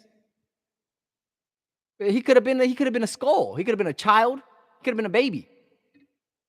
Could have put a baby's his skull got fractured. Could have been anything. Anything that falls apart.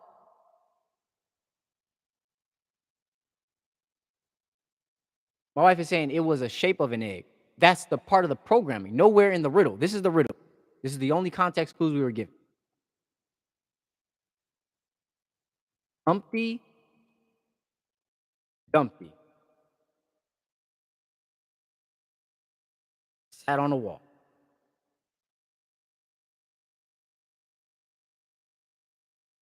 I'm gonna search up the full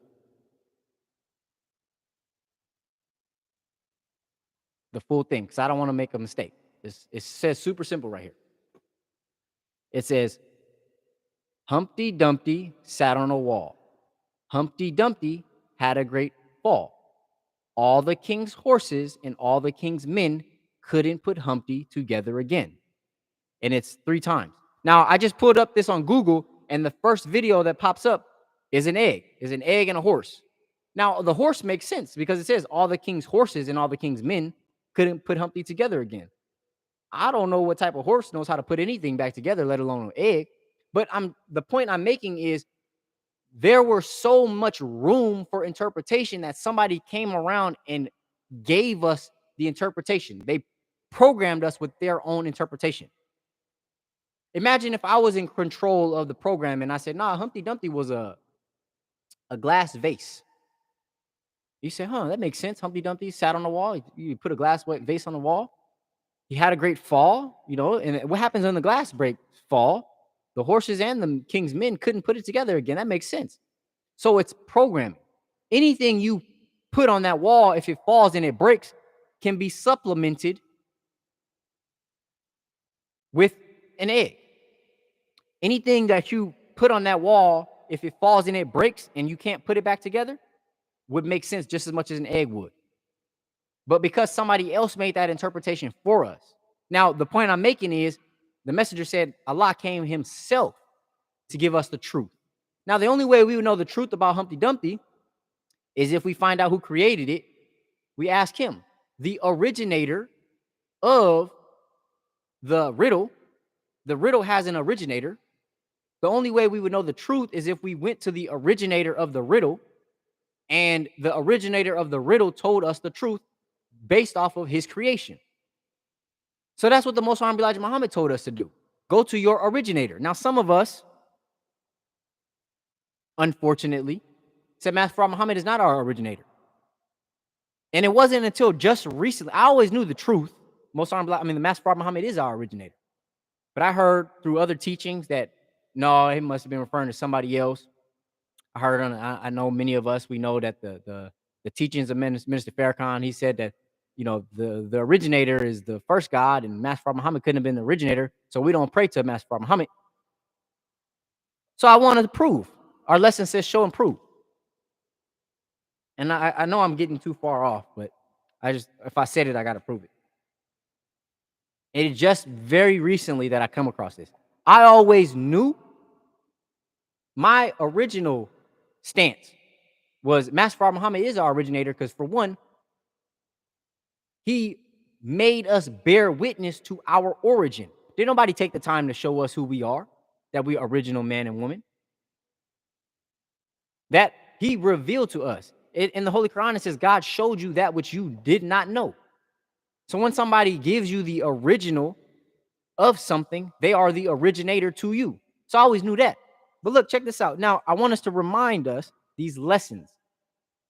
I bear witness that the lessons that our Savior Allah gave us to study and learn is the fulfillment of the prophecies of all former prophets. That's how powerful these lessons are in my profession.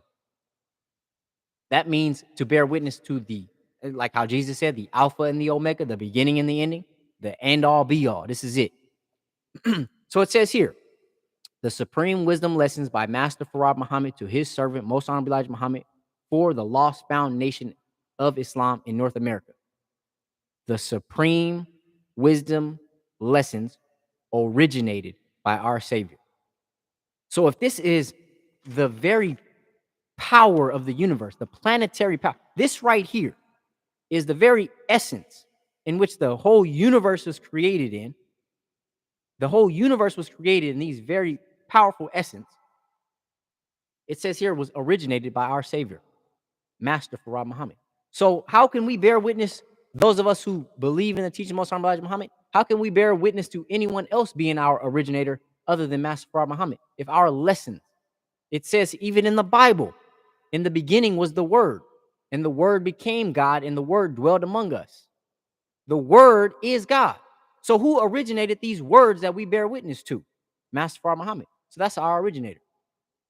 So the Most Honorable Elijah Muhammad is teaching us that if we want to know the truth, just like in Humpty Dumpty, we'd have to go to the originator of the riddle. If we want to know the truth, if we want to know the truth of this Bible, we want to know the truth of the Holy Quran, we want to know the truth and reality of God, then we have to go to the original, the originator, which is Master Farah Muhammad.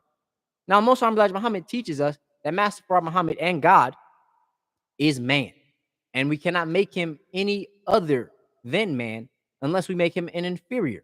So if anything that we create God to be other than man, it'll be less than a man. I don't care if you think he's floating in the sky. Anything floating in the sky is less than man. Just like the devil. If the devil is somewhere deep in the ground and he's not a man, he's less than man. I'm going to finish this up, and then we'll open up for questions, and then we'll get up out of here. So it says here, if we believe that he is a spirit and not a man, then we could never expect to have any knowledge of him except by the sense of feel. So how can Jesus say, you shall know God you shall know the truth? How can Jesus say you shall know the truth and the truth shall set you free, if the only thing that's been keeping us enslaved and captive has been our belief in a mystery God? Why is it the moment when we were taught to believe from the Most Honorable Elijah Muhammad, the moment we were taught to believe that God is a man, all of a sudden we was getting freed overnight? That sounds like the work of Jesus to me. Jesus said, you shall know the truth and the truth shall make you free. And we start to learn that God is a man, and all of a sudden under the teachings of Most High Elijah Muhammad, men were becoming free overnight. And then we isolate that. We say, oh, that's the truth. But then we see that people have been in the church, been taught that Jesus was teaching the truth and still in the same condition. So that can't be the truth. It says here, we cannot see a spirit. Therefore, the teachings of his coming would be false. Right. You can't see a spirit. So if they said they saw God, somebody's lying. The spirit of life is and has been with us all our lives. Correct. God is in person among us today. He's a man. He is in his time. God sees, hears, knows, wills, acts, and is a person, man. The evil workings of the devil must come to an end. Join your own kind. That is the conclusion of our article today. The coming of Allah God. Okay. Okay. So what I'm gonna do, there was a whole bunch of comments that I wanted to go over just in case. And then I'll open up for questions. If anybody has any questions, comments, concerns, anything, now will be the time. It doesn't necessarily have to be about the subject. It could be about whatever is on your mind. Feel free. I'm going to just go through here. I want to say thank y'all who have been engaging with the page. Got a lot of engagement today. So I appreciate it.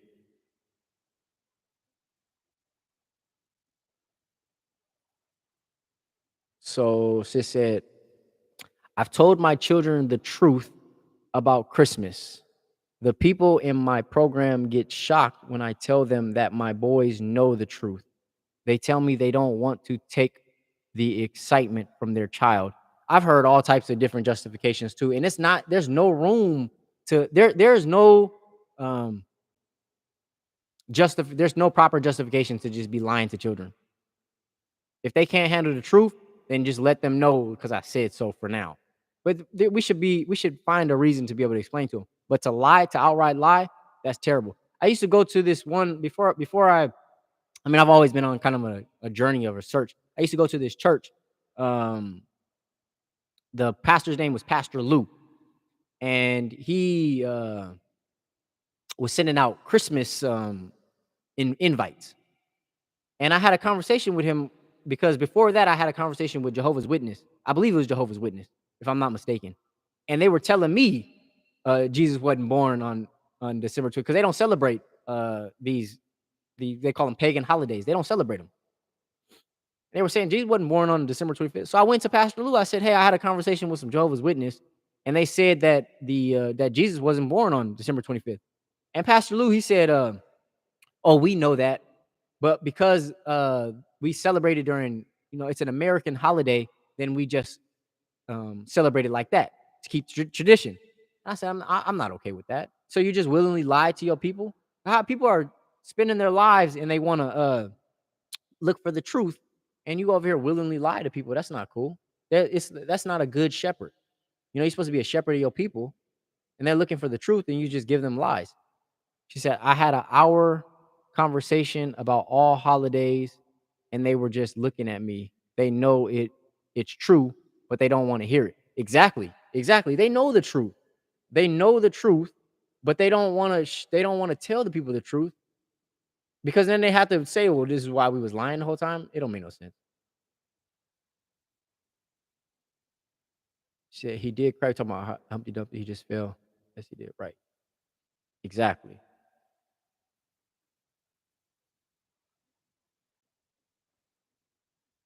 Okay. So if y'all have any questions, um, just reading the comments. So I pray we covered the Humpty Dumpty concept well enough, just to know that he wasn't no egg. Oh, okay. I have a question over here. It says, "Who is the creator of the universe?" So the according to the teachings of Most High Elijah Muhammad, the first God created himself from triple darkness. Every cycle of godhood of creation lasts 25,000 years. I was just reading it too. No God is the same. There's a difference between creator and originator. There's a difference between someone creating and originating.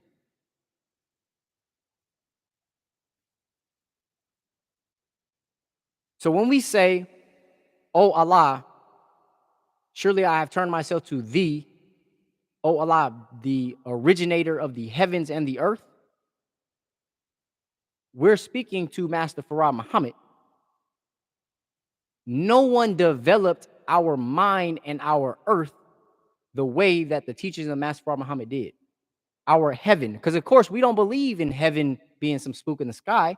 We believe heaven is a state of mind. So the originator of the heavens and the earth,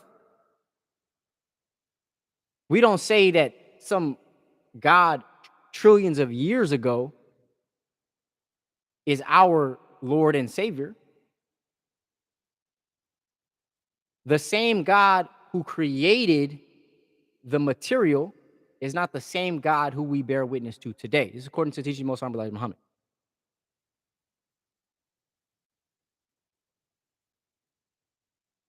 The universe is in a process of growth and expansion. The material that was created from triple darkness, being man, the first God created himself from man and put all these into existence. First off, we were taught by teaching Most Honorable Elijah Muhammad, it's a process. So after the coming of Master Farah Muhammad, he gave us or originated the existence of these things for us. To us, he is the originator of the universe because he brought us into the knowledge and existence of it. And he is in line and in lineage of every God beforehand.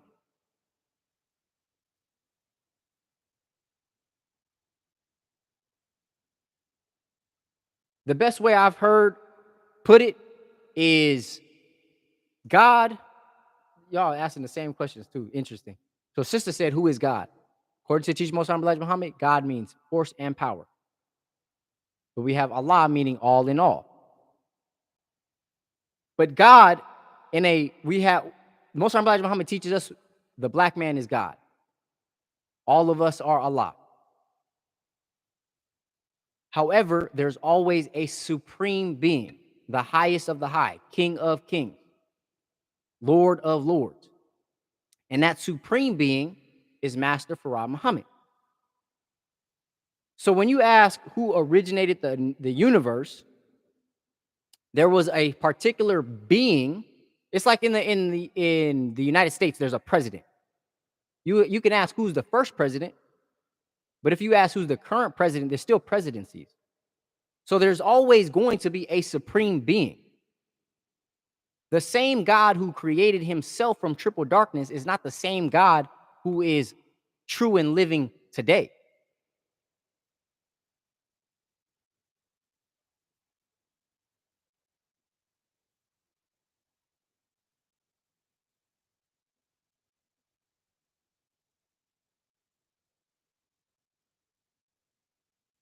Sister said, "Do you do this every Sunday?" God willing. That's the goal, the plan. We are the original man, not the original men. We are the original man. No, the question is who is the original man? The question is who is the original man? The original man is the Asiatic black man, the maker, the owner, the cream of the planet Earth, God of the universe.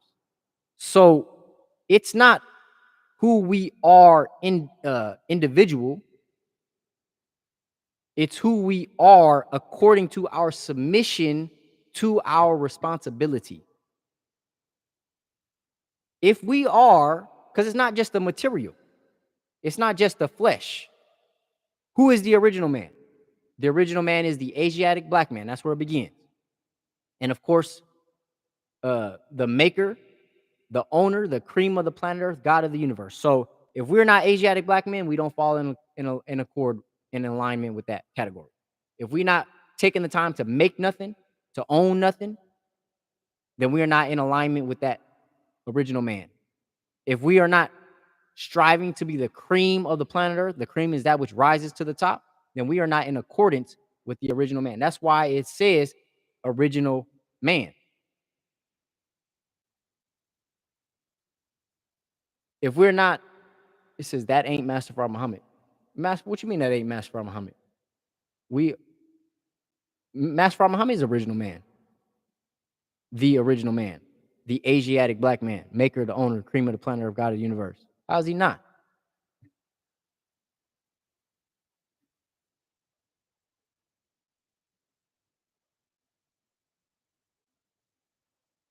The messenger taught us Allah means all in all. He didn't create the universe. We don't call him the creator of the universe. There was a particular God that created the material in existence. He was an original man. He was a maker. He was a owner. He was a cream of the planet Earth, God of the universe. That was a particular role that he maintained. Then there was another God who maintained that position. Just like we have presidents and prime ministers, the president, he has a particular role. He didn't create that role, but he plays that role. He takes responsibility, takes charge of his post. The person who makes the post isn't necessarily one who takes charge of the post. You know, this question, who is the guy that created the universe? That was something, according to our lessons, that most Honorable Elijah Muhammad said. That is something that the followers of Yaqub would ask people to cause mischief, knowing that we couldn't point to the answer.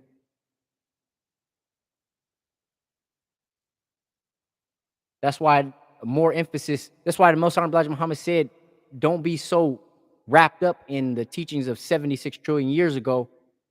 Secure and make a heaven for yourself today.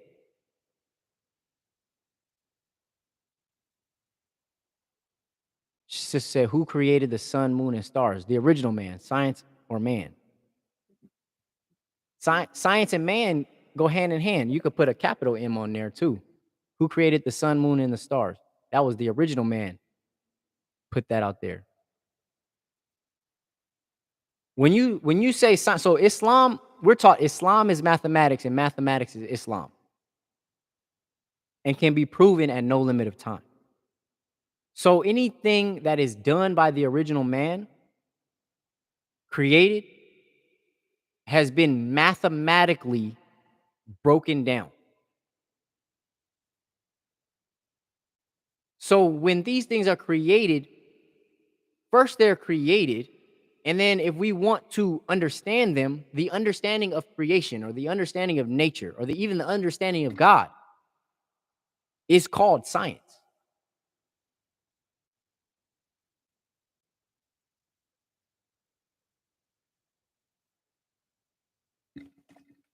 I want to thank y'all. This is keep me sharp. I know the answer, but I'm asking questions that others want to ask. I appreciate it. Keep that up. And what I'll do is I'm going to write some of these down so that I can not be so reliant on my uh, memory and actually find the source. So that again, I'm showing that process of study. So I'm not taking on all of this uh, responsibility of self to say like this is if I don't know, this is where I will find it. Teach Most Honorable Elijah Muhammad.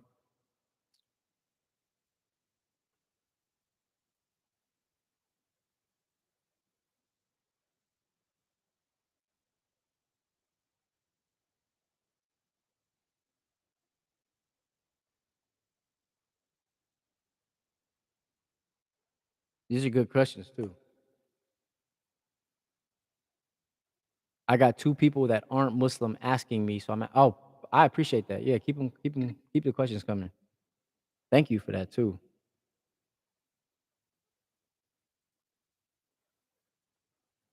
I'm jumping back in. I heard science and God. I can tell I came back at a very good spot.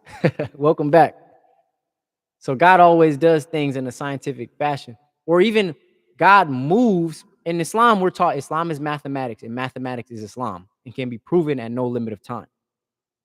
So everything in our universe has a mathematical equation developed. So, like for example, if you've watched The Matrix, you could see like this computer behind the screen. So this screen here that we're looking at, behind it. So you see my face, I see words. Behind the screen is just a bunch of zeros and ones. That's it. It's code. So the universe, because this is a smaller example of a larger existence. So on the larger scale, the universe also has code. Behind what we see visually is code. It's a reflection of the sun. It's the angles of light.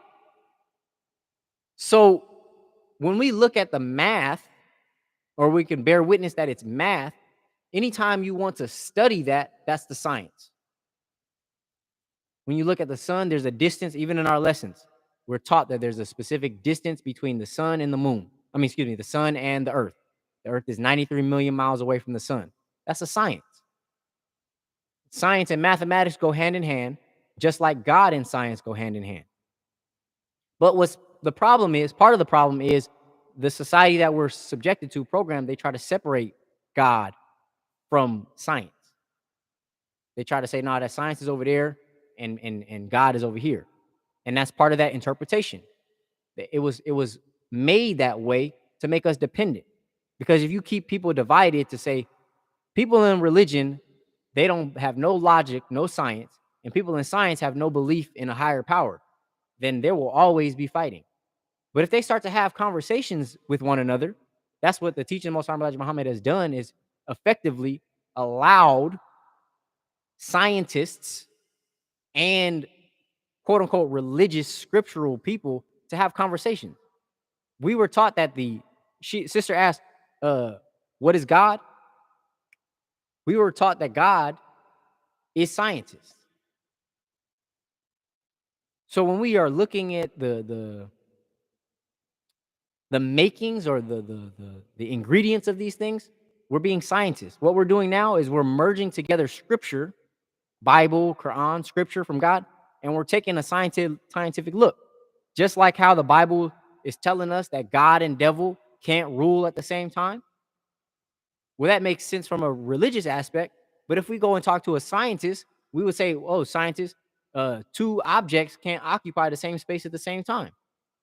So they say, oh, that makes a lot of sense. So I have so much to say about this. You want to jump on? I don't want to put you on the spot, but feel free. If I send you my email, can you please send me the actual facts? I want to teach my boys. Of course. Of course. It's gonna disappear here. If you want, you can text me your email. I'm gonna drop my number, and then I'm gonna let Carla on. I'm gonna drop my number. You can text me your name. Just let me know who it is, and then text me your name and your email. And then I will email you the lessons. There we go. Feel free to do that. And then I'm gonna let Carla up on here, Dr. Carla, Dr. Castro. Got a doctor on here for the first time. Hold on, I'm gonna have to.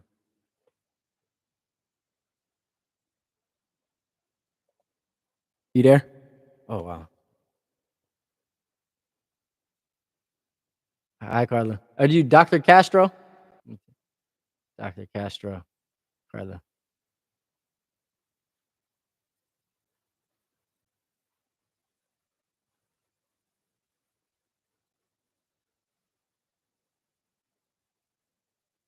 Right.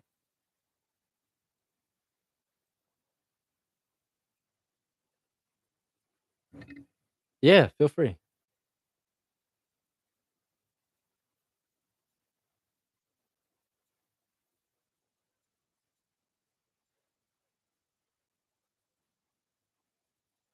Right.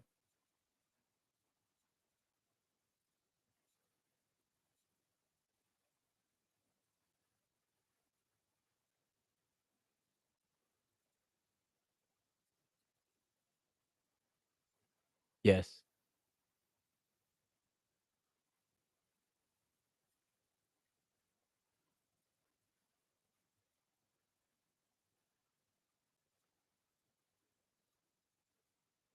Right.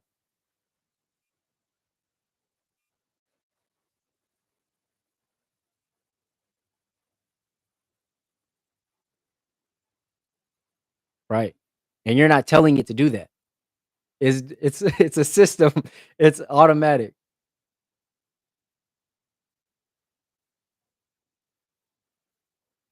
Right.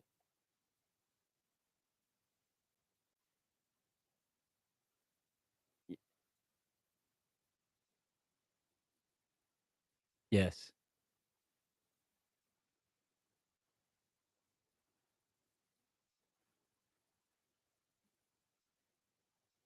Right.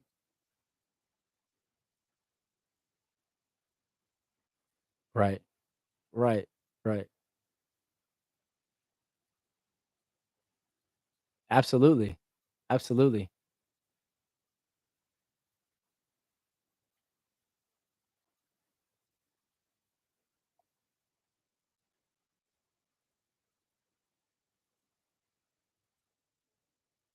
Yes.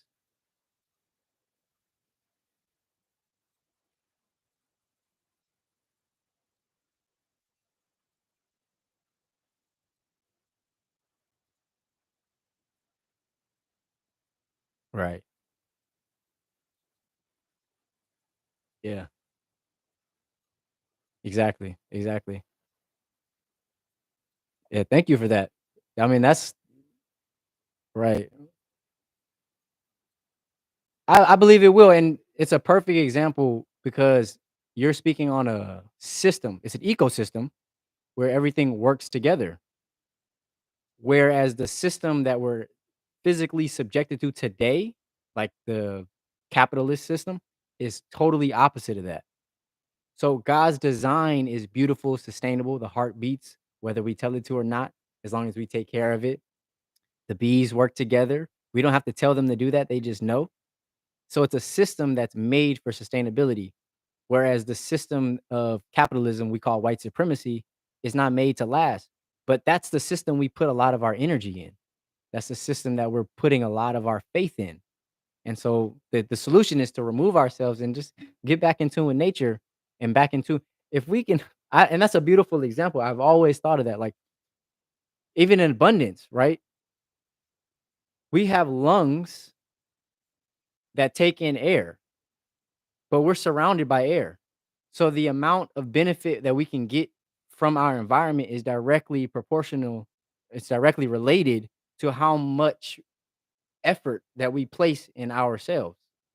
And that's a good way to view our relationship with God as well. If God is, see, that's the thing.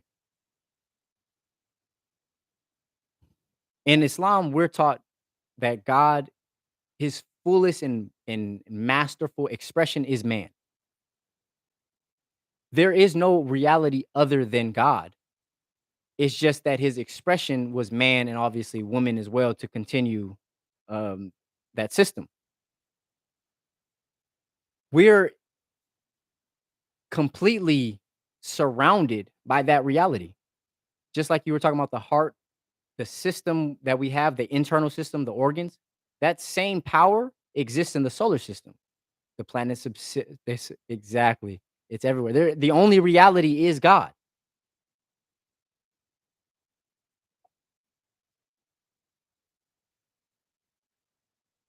Yes.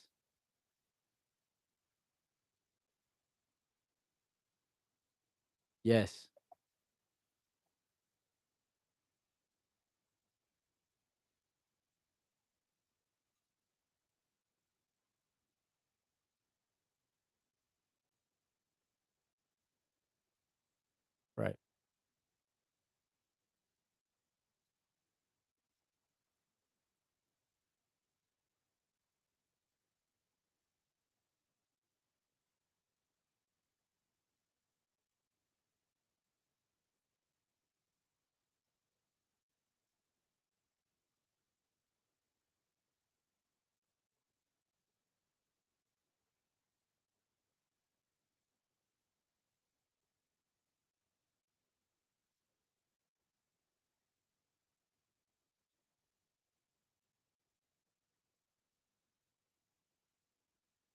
Right.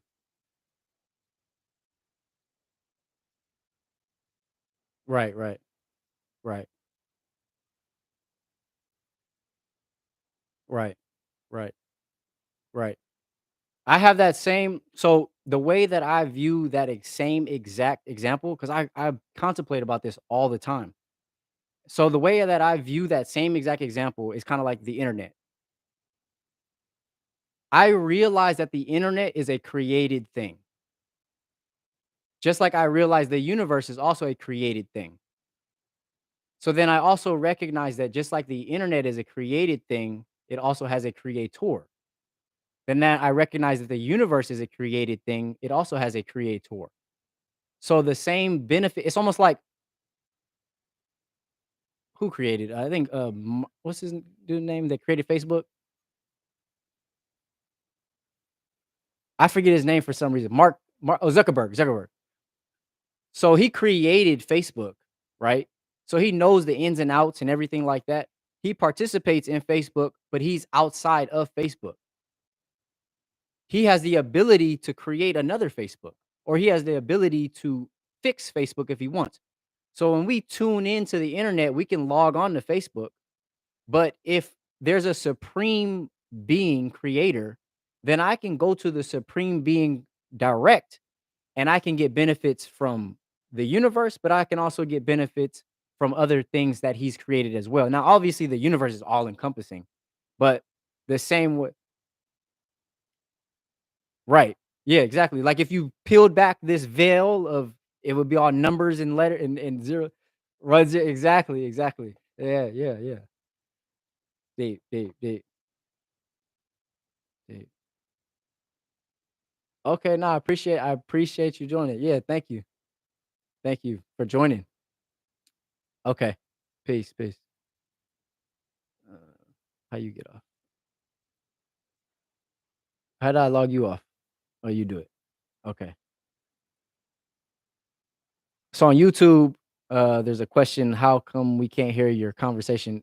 Because I'm on Instagram right now, I have to figure out how to um join the two. I've done I've researched it and there has to be a particular app. It's frozen now. I didn't even see these questions. Um, Sister, you asked, "Do you believe God is universal?" I pray that she answered your question. I thought that I don't want to answer for her, but it seemed like she might have answered that question to see that it's all encompassing. That was a great conversation. Um, but yeah, to answer your other question, sis, yes, ma'am. Inshallah, God willing, every Sunday. I don't know the location that you're in. Um, over here in Hawaii, um, every Sunday, inshallah, God willing. And then feel free to come with the questions. If you want to ask questions beforehand, I'll be more readily prepared. If not, you want to keep me sharp, go ahead and jump on and ask questions. All is welcome. Um, I appreciate y'all for joining me. Inshallah, God willing, we'll see you next week. If there aren't any other do you have any other questions, sis?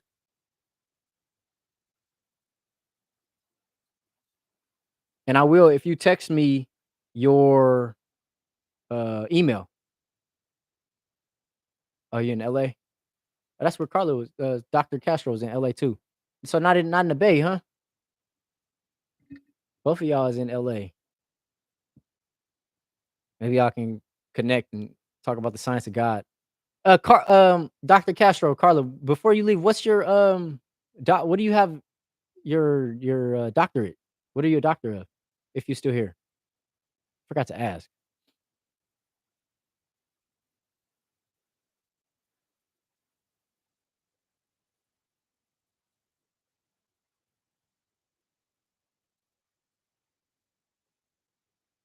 Doctor of veterinary medicine. See? That's beautiful. Doctor of veterinary. Man, that's I don't know if you've ever had to do surgery. We did, dissecting I think it was either a pig or a frog in high school, but humans? What you mean humans?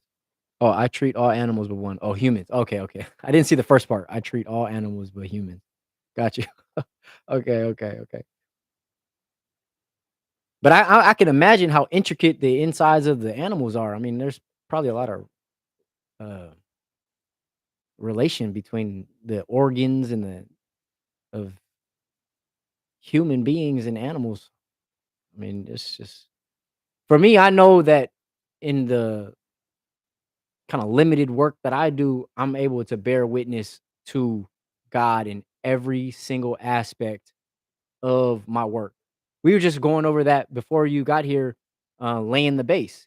The science of having to find a level, um, on the like a on the on the ground, there's a science to it.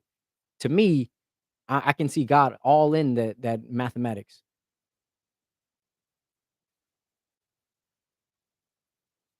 She loves it. So my girlfriend is going to school for veterinary assistant. She loves animals, dogs and cats. We are mammals. Yeah. All right. Well, thank y'all, sisters, again. I appreciate you for joining. Feel free. I'll be here, God willing, next Sunday.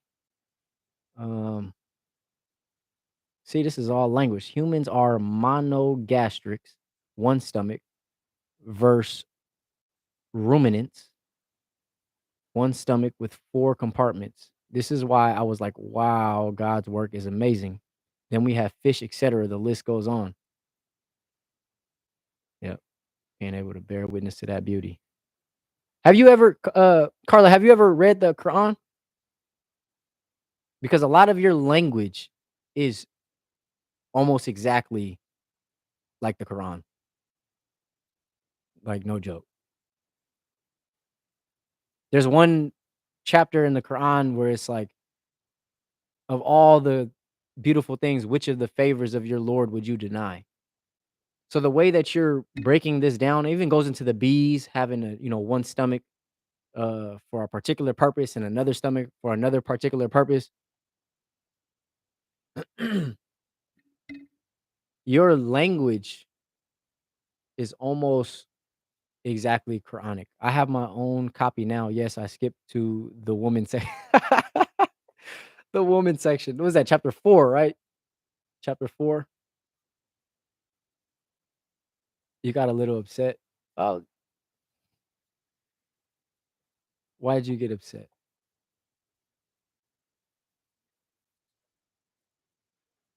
Chapter 4.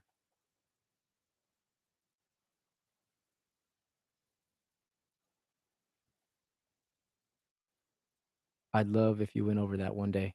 I'll do that. I'm making a note.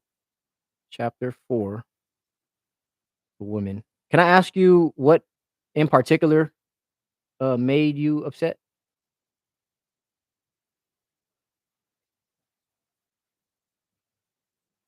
Make it a note. The woman. I didn't like the part where it says ignore her, then physically put hands on. Yeah. There are some parts, in isolation too, is very difficult. I mean, a lot of the verses isolated are more so in the Bible, I found, but in the Quran as well. We won't go too much into it now. I don't want to overload, but yeah, I definitely will go into that. Because I don't want it to come off as like, oh, I'm justifying some uh that particular verse because yeah, it would have its own uh subject. So I definitely will keep a note of that. Ignore her and then physically put hands on.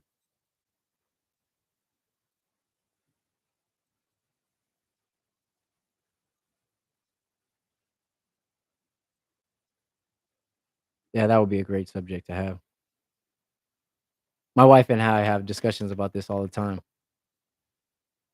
I personally think when anyone, not just men, but especially since it says he should ignore her, to me, that is mental, physical, and emotional abuse. We can just talk like to two adults, a safe space. For sure. Now, communication, that's why it's a process. So I think you did yourself a disservice by starting straight on chapter 4 because just like we talk about laying a base and laying a foundation, it starts off by the opening. So you open it, it's like an introductory. Like, for example, in normal conversation in society, usually you say, "Hi, how you doing? My name is whoop de whoop, blah blah blah." And that was also something that I should do too. You wouldn't just jump straight to like deep questions with somebody. Usually, like you wouldn't just step up to somebody and be like, Is your mother still alive?" So I think you did yourself a disservice. No disrespect, but you did yourself a disservice by jumping straight to chapter 4, the woman, and not getting, introduced to the author. I started at the beginning and had the Bible next to it to compare. Okay, okay. So then you read the complete, chapter 2, Al-Baqarah, the cow? That's the longest chapter in the Holy Quran. It's 286 verses.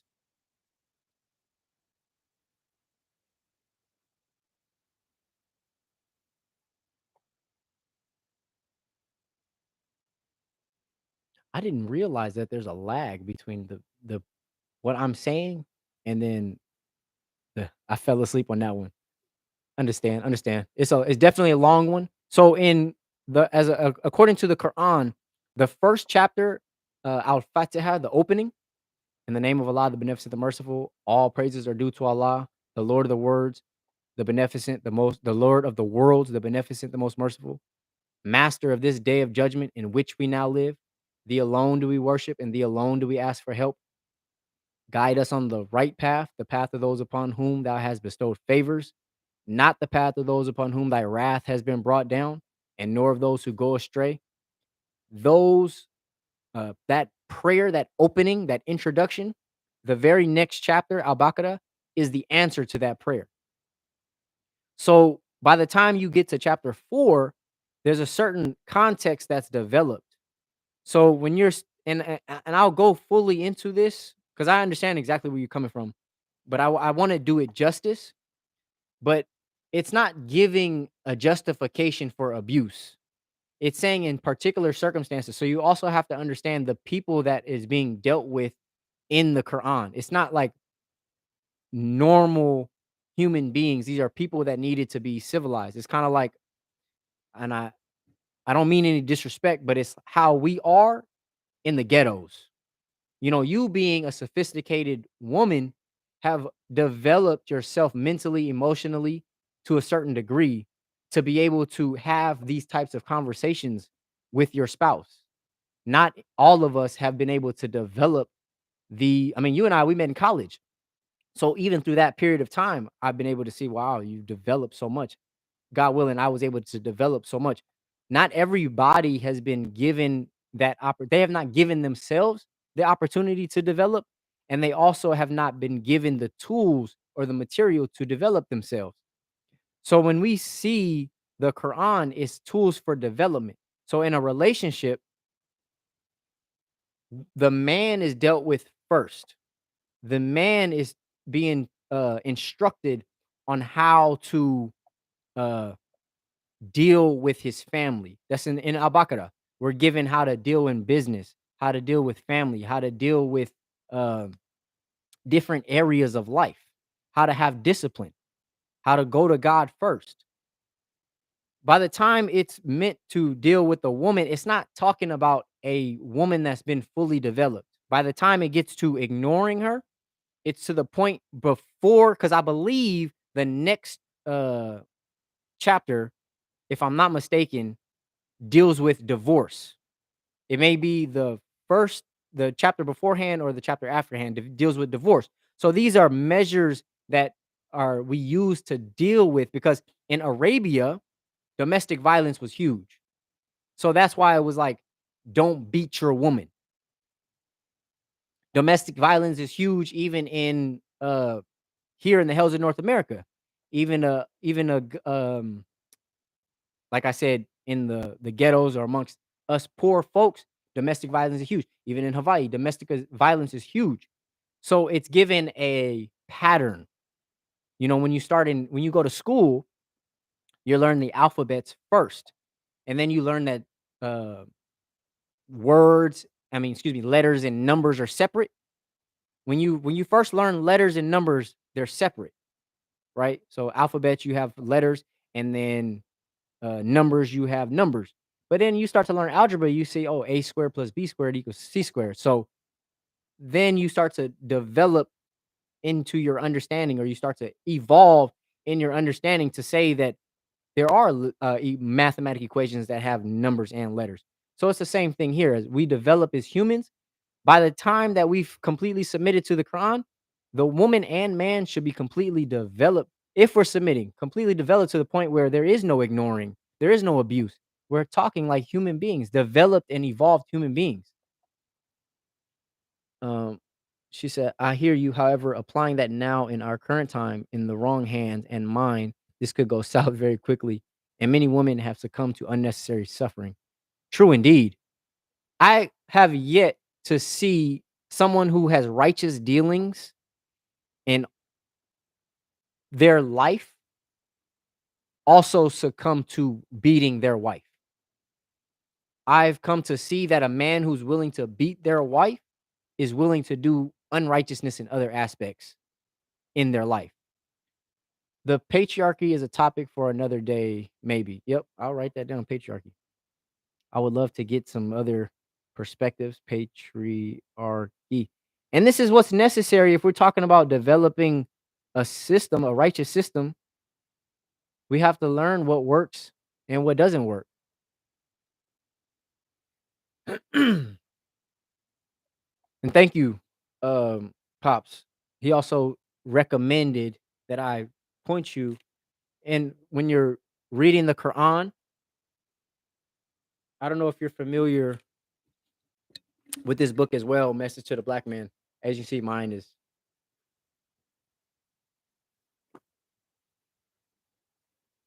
Message to the Black Man.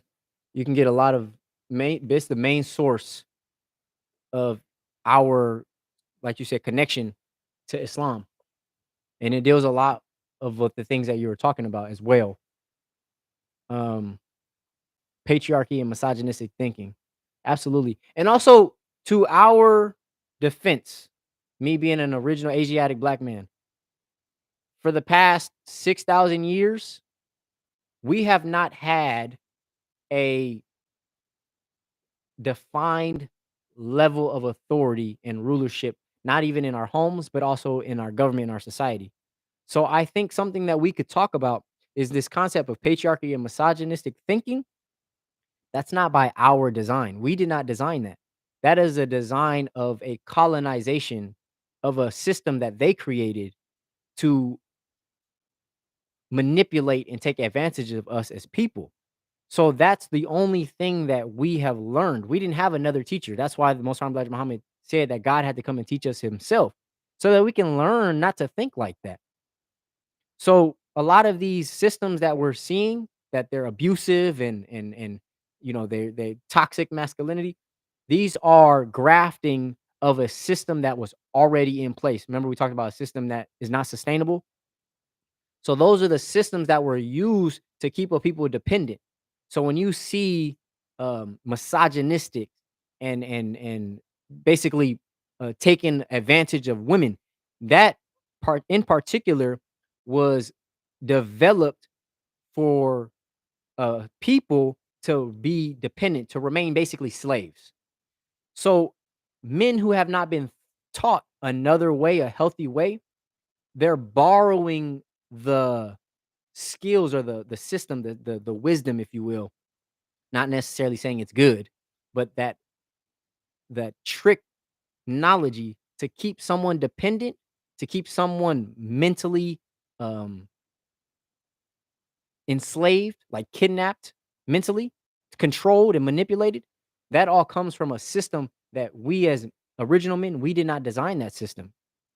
So a lot of women, especially, feminists are saying overthrow the patriarchy, overthrow the man.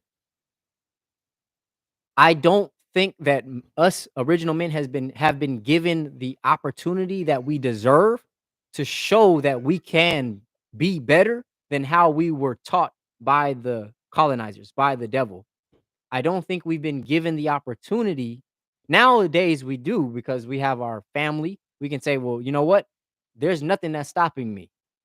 And that's what I believe is the importance of these teachings, most of the Most Honorable Elijah Muhammad of Islam, is to say that this is the tools I'm going to use to do better, that I don't continue the same mistakes. Like exactly like you said, the blind leading the blind.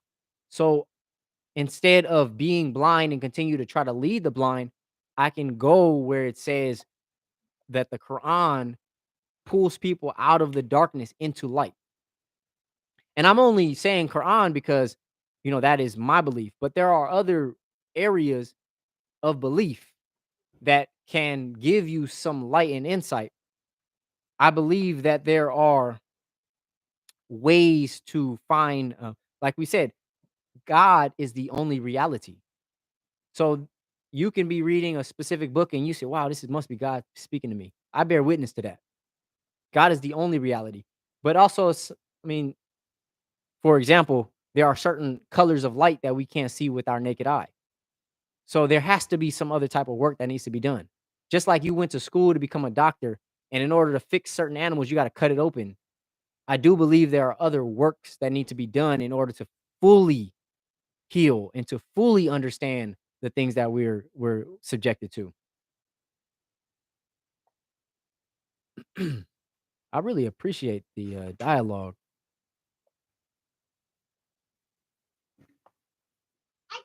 I'm like, that was my son.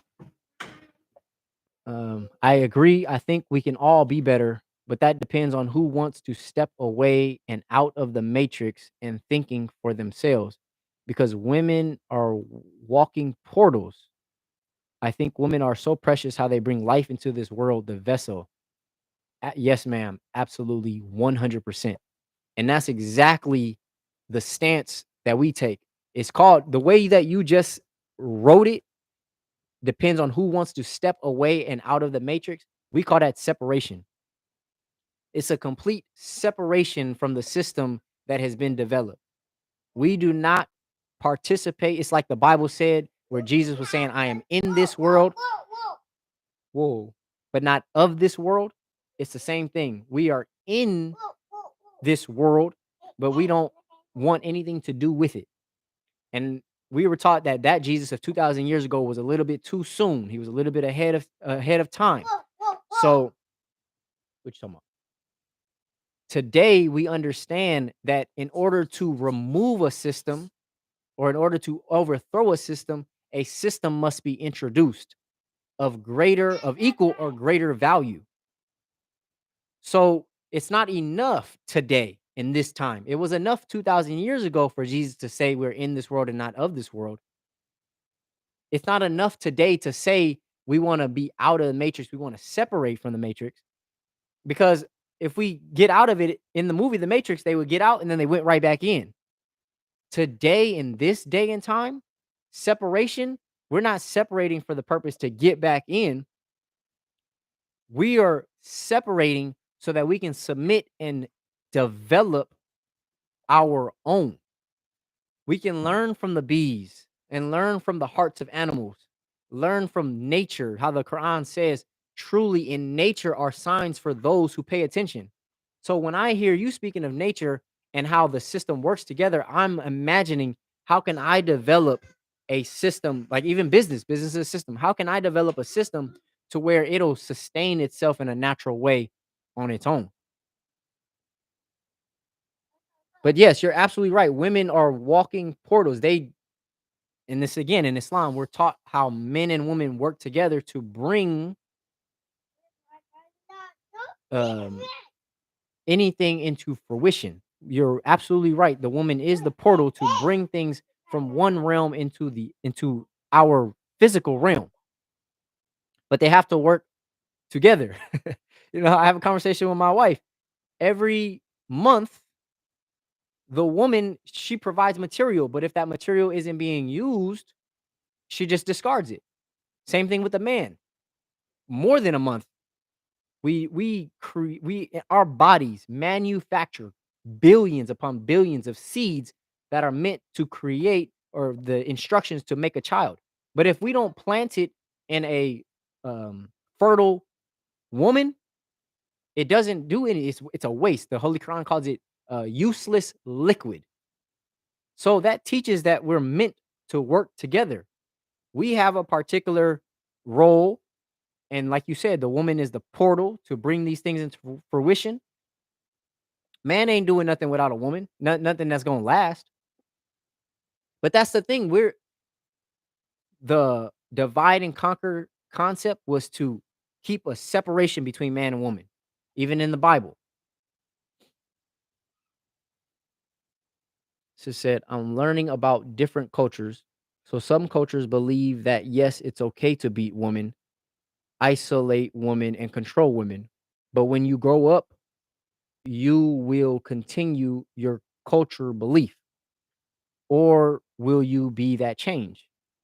I think that it is like religion. Will you continue to believe your family had, or will you search for the truth yourself and have your own beliefs? Everybody has um, something that they got to break out of. You know, I mean, again, in nature, there are signs for those who pay attention. So if we look at the an egg and it breaks and it becomes a new reality. We look at a caterpillar goes into the cocoon. When it comes out, it's a new reality. It's a butterfly. So that same process, of course, we are not physically like the egg. We're not physically like the butterfly, but our birth is a sign for our development. We're in the womb, and the material of the mother is providing the material for the baby to grow over the period of 9 months. And then after 9 months, we go through a process of labor. Labor is work. And then we're delivered into a new reality on this third dimension.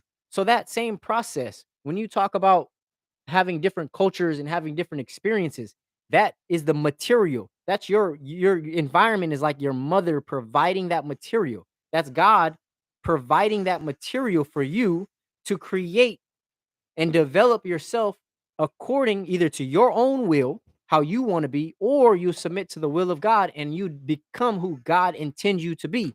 But the material is your environment.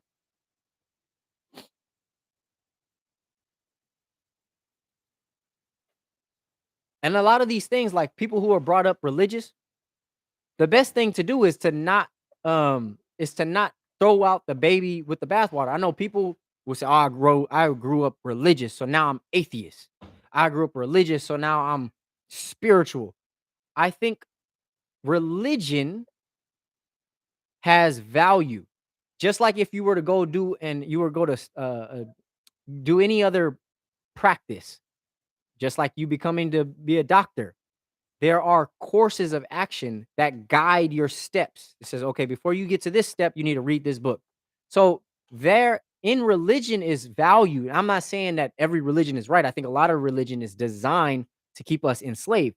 But that process, that regiment, how you said you wake up early in the morning and you want to have a particular task, or that regiment, that is something that religion can give a lot of people. A lot of people find it in the military. But that regiment, that consist. So religion is anything you do consistency. So people can play video games religiously, right? So you can read your books religiously. So there is value in religion.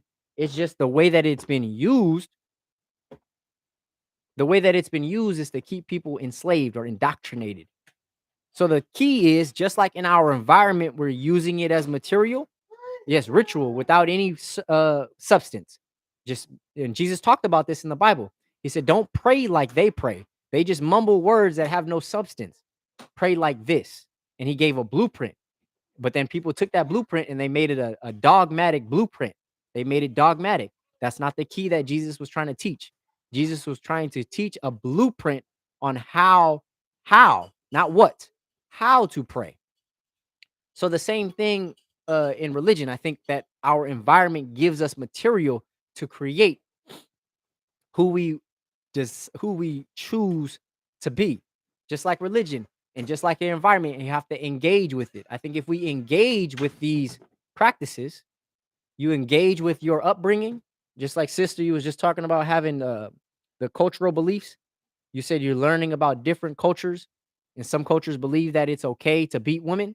If you engage with that belief and they don't provide you with that answer, then they don't truly believe with any substance. They're just following it as a ritual, as an empty practice.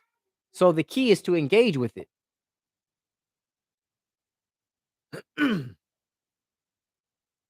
Yes, ma'am.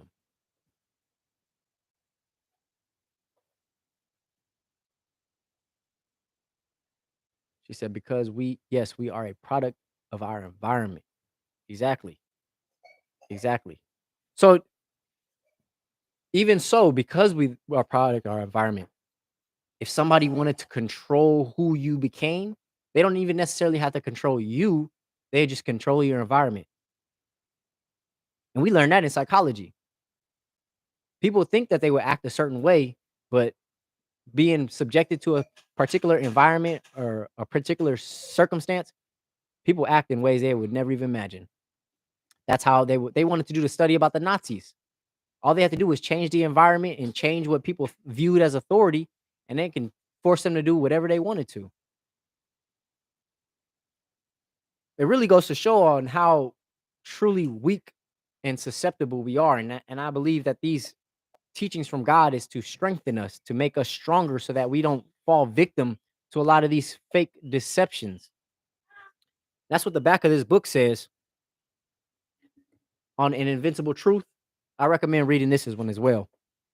But it says, God has given to me a very strong and invincible truth that will defend, protect, and prevent you from falling victim to the arch deceiver.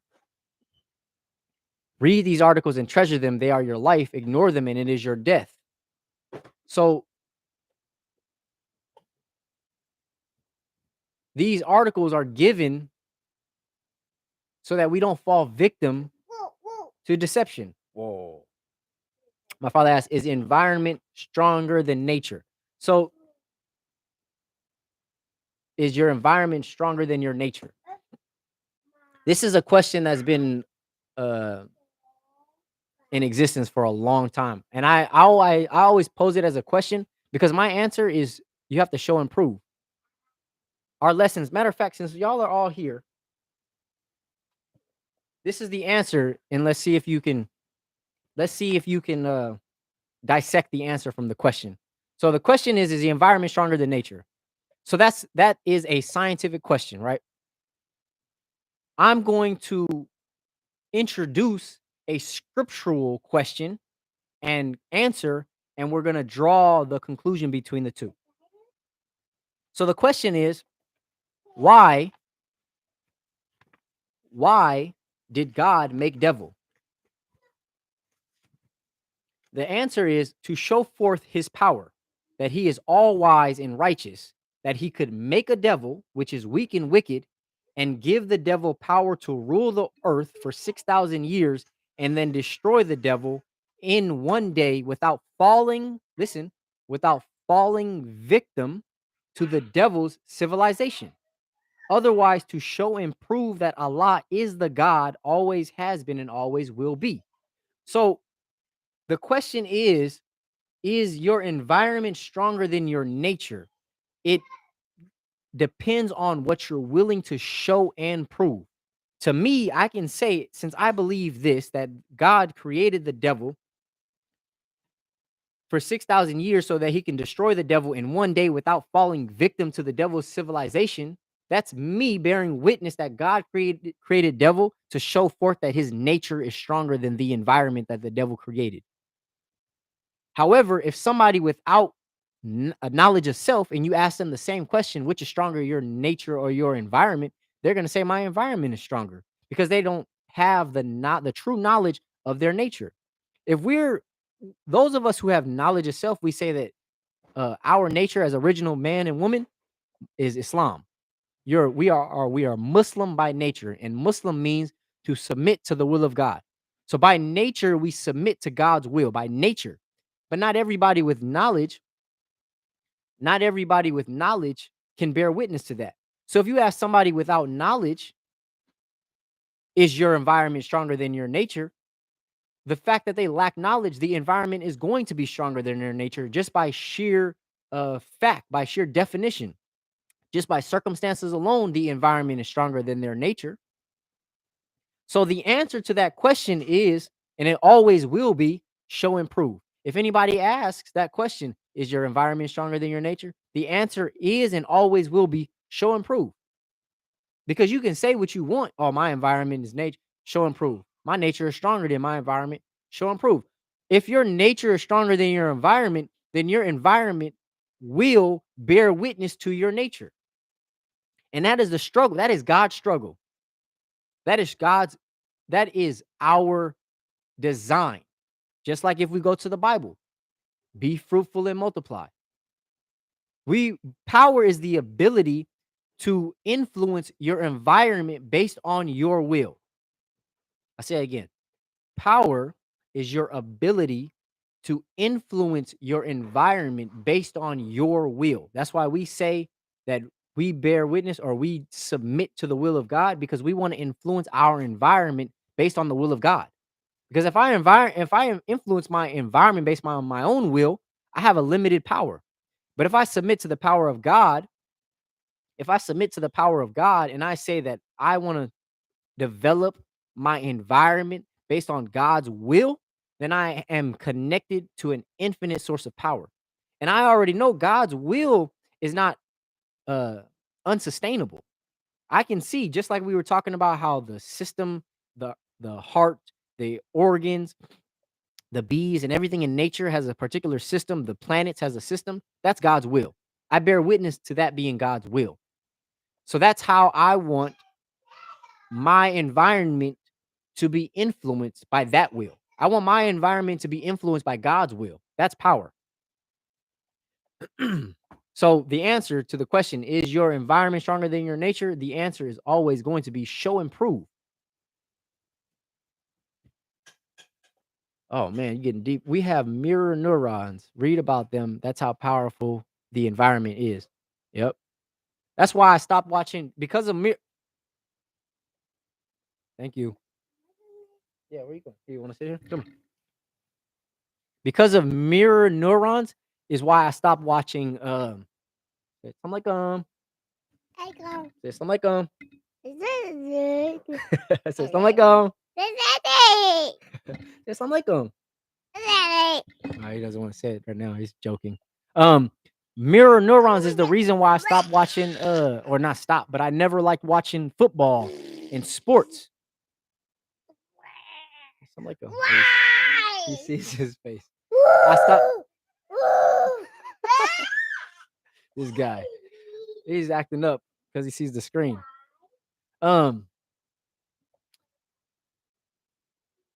Mirror neurons is the reason why I never wanted to watch football. I never wanted to watch sports on the screen, because to me that's a form of mind control. You can control my emotions based off of what I'm watching somebody else do. Nah, I don't like that. I don't like that. So I had to step away. And so that same concept, that's the same concept. If you can control someone's environment, I mean, we can go into the real science of it, of taking a look at the just take the hood. How come there's no health food stores in the hood? How come there's no grocery stores? It's always liquor stores. That's the environment. That's a mirror neuron. So if I can see liquor and I see drugs and I see poverty everywhere I turn, I'm going to associate myself. Well, that's just how it is. If I see liquor, then I must be along the lines of alcoholics. If I see unhealthy foods, then that must be a part of my creation. I'm starting to identify. Identity is very powerful. That's why the Bible, when the the first time that Moses was sent to the people, and he said, "Who should I tell them sent me?" God said, "I am that I am." Tell them, "I am sent you." That's the first power we've ever learned from God is I am. I am is identity. So the people that constructed um this environment had this is what we're taught, who is the 5%, the 85%, and the 10%. Oh man, we getting into it today. We getting into it today. That was right before why did God make devil? Who is the 10%? So just so we know who the enemy is. This just so we know who the enemy is.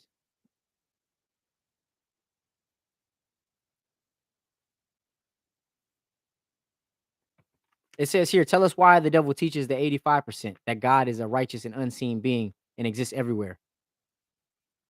Allah is the God in the earth and in the heavens above, and is just and true. And there is no unrighteousness in him, but is not unseen, is seen and heard everywhere, for he is the all seeing, all eye seeing. This stuff gets deep. But anyway, if you can control someone's environment, you don't even need to control the individual.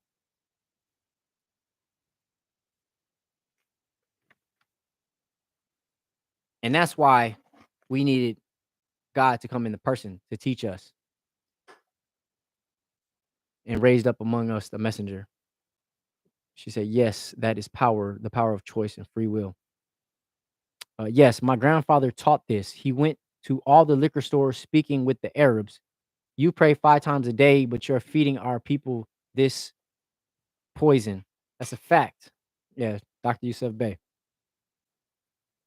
Last time I asked you about your father, maybe we talk offline. I definitely want to have a check in with you. Make sure you text me. I sent you. I put my number over there. Make sure you text me. I want you to get these lessons too.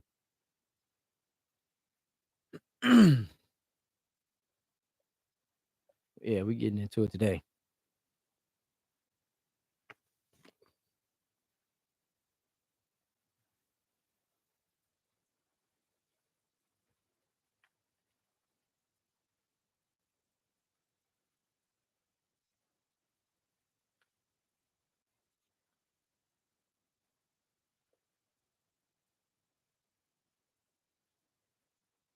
Okay.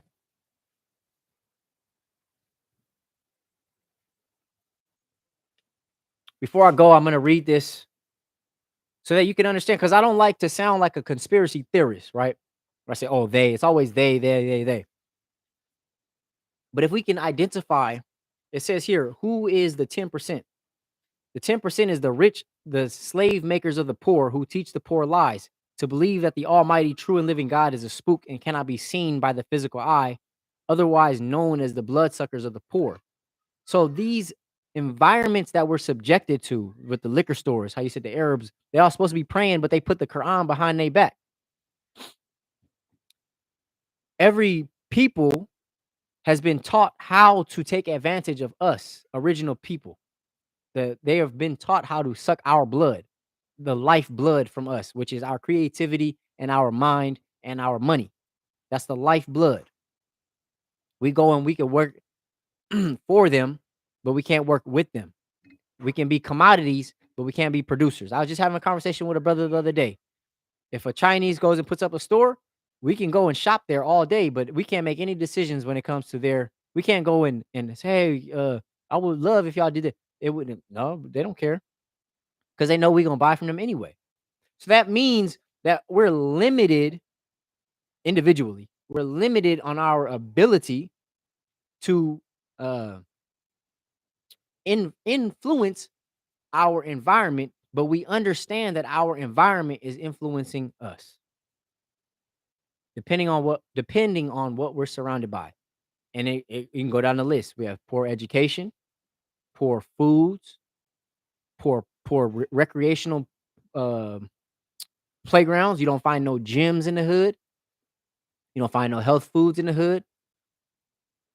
You don't find anything recreational. You'll find some gun stores in the hood, but you don't find anything with some type of health and value in these hoods. And that's by design. Because you can't it's Frederick Douglass is the one that says knowledge makes a man unfit to be a slave. So once you have a certain amount of knowledge, you won't find yourself, if you apply that knowledge, you won't find yourself participating in certain things. And this is all a part of the process, bringing it back to square one when we talked about why we fast in December, is so we don't participate in these wicked celebrations, these wicked holidays. If you choose not to eat and participate in Christmas, then God willing, you would choose not to participate in going into the liquor stores and buying liquor. And then you would choose not to participate in going into the trap houses and selling drugs to your own people. And choose not to participate in prostitution and hoeing and pimping. Choose not to participate in gang activity, and you would choose to go to school, but not only for school's sake to follow instructions, but so that you would learn, or you would choose to learn. It's all about making decisions. Um, I got a question for you, because we were taught or more so see. Hold on. I got a question for you. Because we were taught, or more so or maybe saw, it's okay to have more than one wife. Do you also believe that? Me personally, I don't. Oh, I'm a man. Um, so do I believe that? I got Yes, I do believe that. Now, I do also believe it comes with um what do you call it? Like how would you say, like, it comes with parameters. I don't think that every man, I think that we have to show and prove. Just like sister just asked, do you believe in having more than one wife for men? I do. And my father reminded me of, it's based off of need and not want. I don't think that for any greedy purposes. I do believe that men, especially righteous men by nature, do have the uh, capacity and desire to have more than one woman. You have to think about it in reality, right?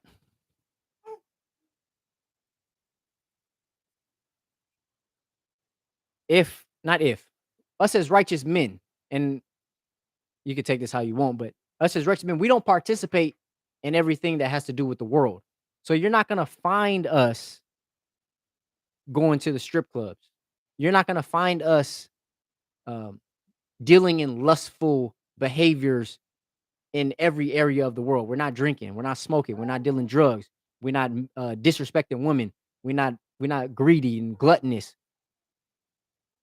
So we've elevated ourselves to a certain degree, but we're still men and human beings at the end of the day. So the Quran gives us parameters of enjoyment. It says, enjoy the good of this world.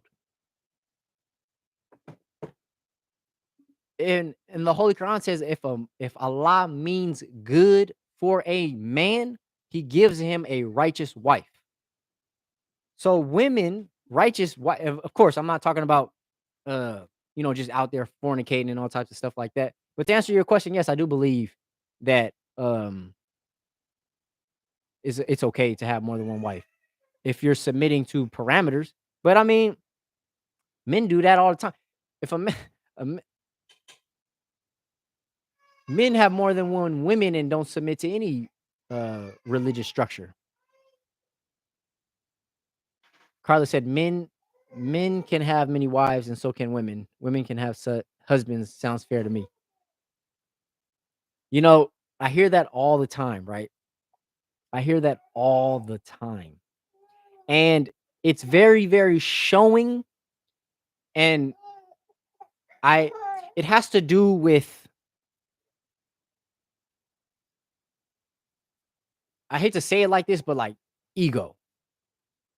Because what happens is, especially in like feminism is this idea that men and women should be equal in everything. This is where religion loses me. I see it like picking out the marshmallows and Lucky Charms, just my thoughts.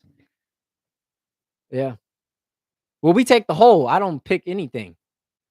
I take the whole, and I do my best to submit to the whole. It takes a certain level of understanding. But there's a science behind why the Quran was said for man to be able to have up to 4 wives, because at that time, men was just taking all types of women. But women, it doesn't make sense scientifically, naturally speaking, it doesn't make sense for a woman to have more than one husband if the point is to procreate. Women to,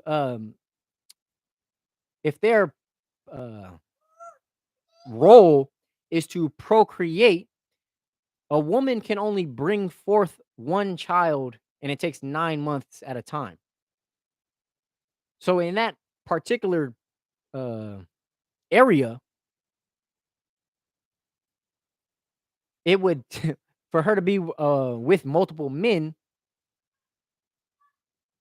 she can't bring forth multiple children at once from multiple men.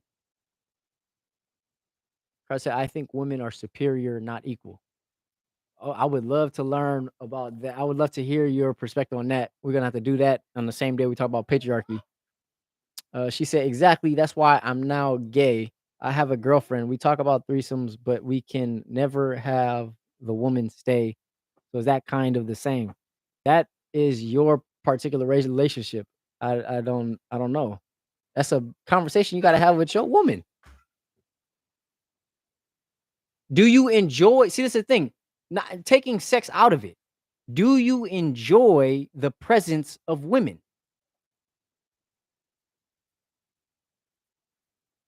There's a difference between being equal, like my father just said. There's a difference between being equal and equitable. When men and women are made to work together, you can't bring no baby unless you have a man and a woman working together. But my question stands. Right. So outside of jealousy and envy, because and it sounds to me like if you're talking about sex, then it's cool, right? Because you're exerting some type of sexual energy. But after that, the woman has to go because all of a sudden, once that lust is gone and you're back to reality, then jealousy and envy kicks in. Nah, this is mine. But to my perspective, I don't see that's the thing. I don't enter that realm of polygamy with that mindset. I don't enter the realm of polygamy viewing it as a sexual practice and then introducing um in jealousy and envy also. The Quran says that jealousy and envy is a part of nature, but that's something that we have to work on getting rid of. But I don't view it as a sexual practice. To me, I don't understand personally. I don't. And I hear this with a lot of women. They will have a threesome, but they will not participate in polygamy. And I don't understand why you would allow a woman in the most intimate point of your bed, but you won't allow them to coexist in a space that has nothing to do with sex. Now, the reason the reason why that happens is because we put more value on or we don't put as much, excuse me, we don't put as much value on sex as we normally would. So what I'm saying is we could have quote unquote casual sex where there's no emotions attached and we don't put any value on it. That's why threesomes are okay. But when it comes to sharing our intimate, you know, life relationship, it's hands off. But I believe that if we enjoy each other's presence, I don't understand why polygamy wouldn't work if we're not viewing it from a lustful and a sexual perspective. Um, Based on science, males are the seed spreaders. Seed spreaders. Oh man, I'm a little confused because your message was based on science, which is to go co-create. Why can't you make a family with one woman? I'm not sure how that's not ego. No, you can. You definitely. I mean, I have a family with one woman, but I do believe that we are made to work together. So just like in the Bible, we're using biblical principles. Be fruitful and multiply. There's a certain equation that you use to being fruitful and multiplying. In the Bible, a lot of scriptures, and I'm not using to choose, I'm not saying this in any misogynistic way, but in a lot of scriptures, it's the Christ consciousness, Christ, God, man, and woman, and children. That's to keep things sustainable. It's because in any system you have order. In order for things to work in a harmonious way, there has to be order. Other than that, it's chaos. So if a man, like for example, I'm the man of my home, I'm married to my wife, we have 5 children, I own a business, my wife is interested in businesses, and doing other things, homeschooling. We have so many interests that our immediate expansion will be to other family members, bringing in, my father, bringing in other family members. It's very difficult to find people on like in it's very difficult to find people with like minds who aren't self what do you call it? Like um selfish, I guess you would say. They're looking for their own benefit rather than benefiting the whole. And so in other practices, uh culture, we speaking about culture outside of the United States, monogamy is not the norm. Polygamy is the norm. One man, multiple women is the norm.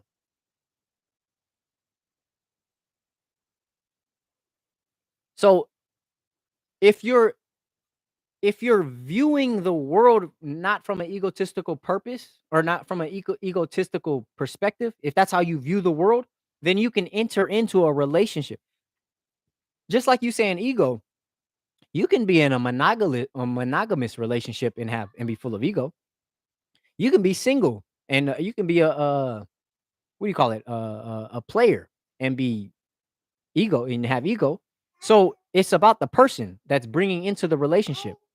If I'm a righteous man and have a lot to provide, why wouldn't I want to share that with multiple people? And a lot of women don't have a righteous man. Why wouldn't we be able to practice and participate in those things?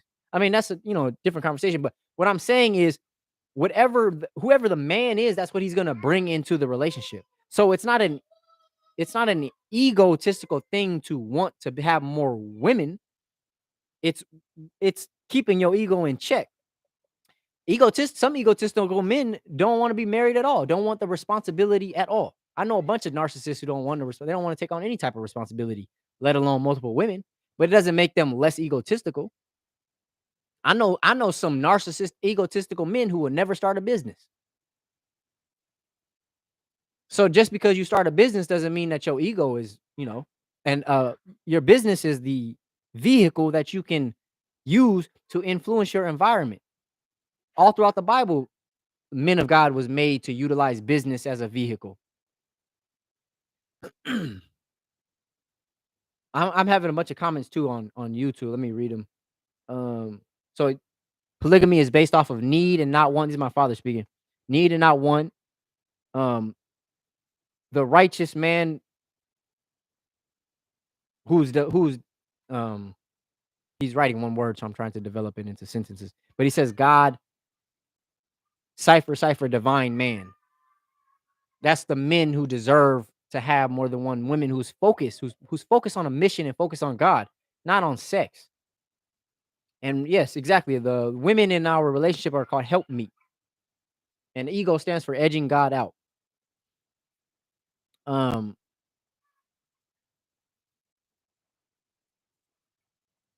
Let me see. I'm a little confused because your message was based on science, which is to co-create. Why can't you make a family with one woman? I'm not sure how that's not ego. It's you help each other out. I mean, I don't know if you have children, right? I'm not too sure. I think I don't think you have to, but it's a lot to manage. And the more that you create co-creation, so it's not just children, it's also a reality. It's things that you bring into fruition. They say it takes a village to raise a child. And my wife made an excellent point that it doesn't just take a village to raise a child. It actually takes a village to help raise the woman as well. The woman needs support. And so two of my children were born at home, and we needed a midwife, and the midwife needed help to even do something as natural as having children. So I don't look at it from an egotistical me having multiple women and just like that. To me, it looks uh like not like, but actually a family of co-creation of people working together. For some reason, anytime people talk about polygamy, I'm not saying you doing it, but to me, it seems like when people talk about polygamy, they remove the mind of the woman as if she's just mindless and she's choosing to follow some egotistical man. Like she doesn't have the ability to participate in a family for her own benefit. To say that this is what I want, this man is a good man, a God cipher divine man who I can see raising my children. You know, a woman wants a divine man to raise children just like anybody else. So I don't understand the perspective of looking at it as if the man is the egotistical. How do we not look at it as women also benefiting to say, wow, they're a part of a team? You know, you would never look at a corporate company that's making billions of dollars, and the head counsel is just one person. You know, you have a CEO, but it's a team working together. And so how much more valuable is a family than a CEO? I mean, than a corporate company.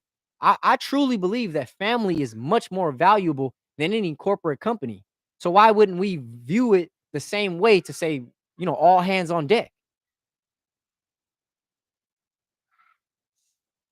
She said, "Dr. Carla Castro's Dr. Castro's comment is the reason I asked that. People want to know these things." Yeah, I mean, these are things that everybody wants to know them, but I really appreciate that you asking them. That's the thing, especially when it comes to Islamic religion. That's the funny thing is, not funny, haha, but the interesting is whenever people talk about Islam, that's one of the first things that they talk about is polygamy. You know, Islam is not the only culture that practices polygamy. Right here in the islands, I mean, you have polygamy that was, most men of influence in history, most men of influence in history have had more than one wife. Let's see.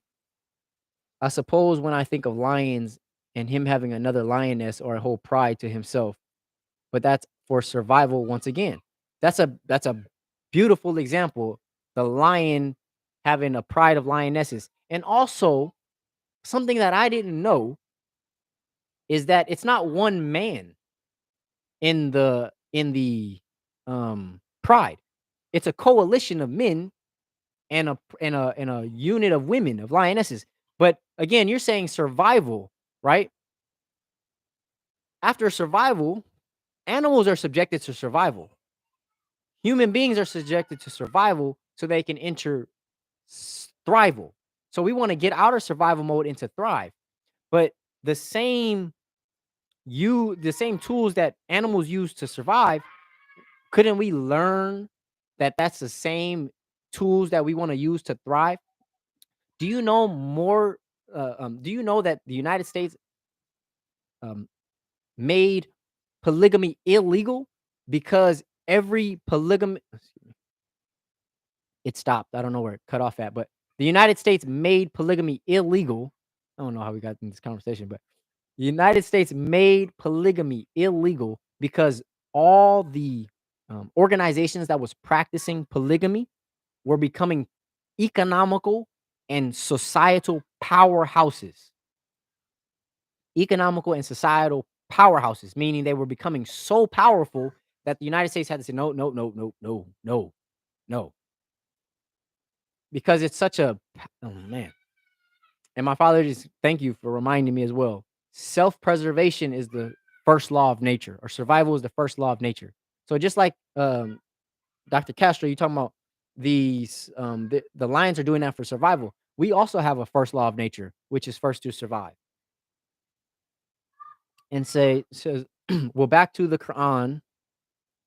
Well, back to the Quran. They all have to be treated equally all across the board. Exactly. That's a fact. And so how as a man, that's a task in itself. So it's not there's no way if you're a righteous man, if you're seeking to be God cipher divine, a good man, and you want to subscribe to that way of life, there's no way that somebody with ego who's just doing it for ego will also simultaneously say, I'm doing it for this particular form of development. Because you have to be such a healthily developed man to take care of this woman, make sure that she's developed, well taken care of, provided for financially, emotionally, mentally, physically, and then also be willing to do that for another woman. It will be such a task. So yeah, you're absolutely right. According to the Quran, they have to be treated equally.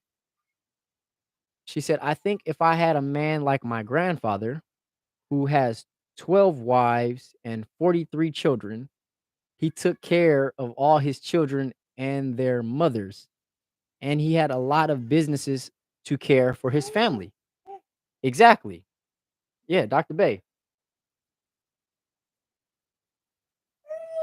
And the thing is it's a system. And I hate to use that word because it's demonized, but it's giving other people the opportunity to participate in something that helps their own development. In the world that we're separating from, there's not a lot of programs available that will help people in their development. There's not a lot of relationships that will help people in their development.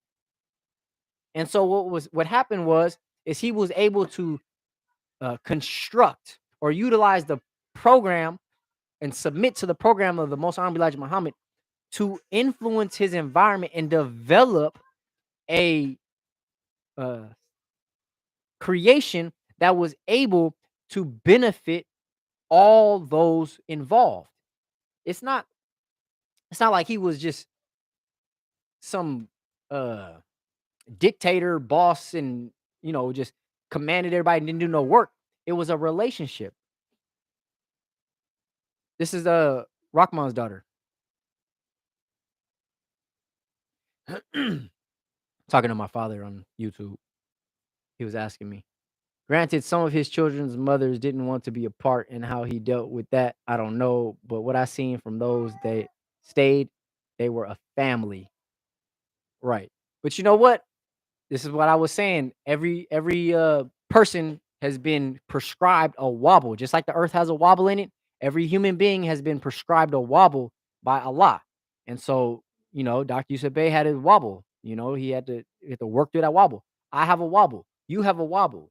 We all have a wobble. My father said, "Assalamu alaikum, sister," but we all have a wobble that we have to work through, and that's what it means to be perfected. Nobody is perfect, but we're all in the process of being perfected. So that was just his wobble. He had to work through that wobble. But who are we to judge?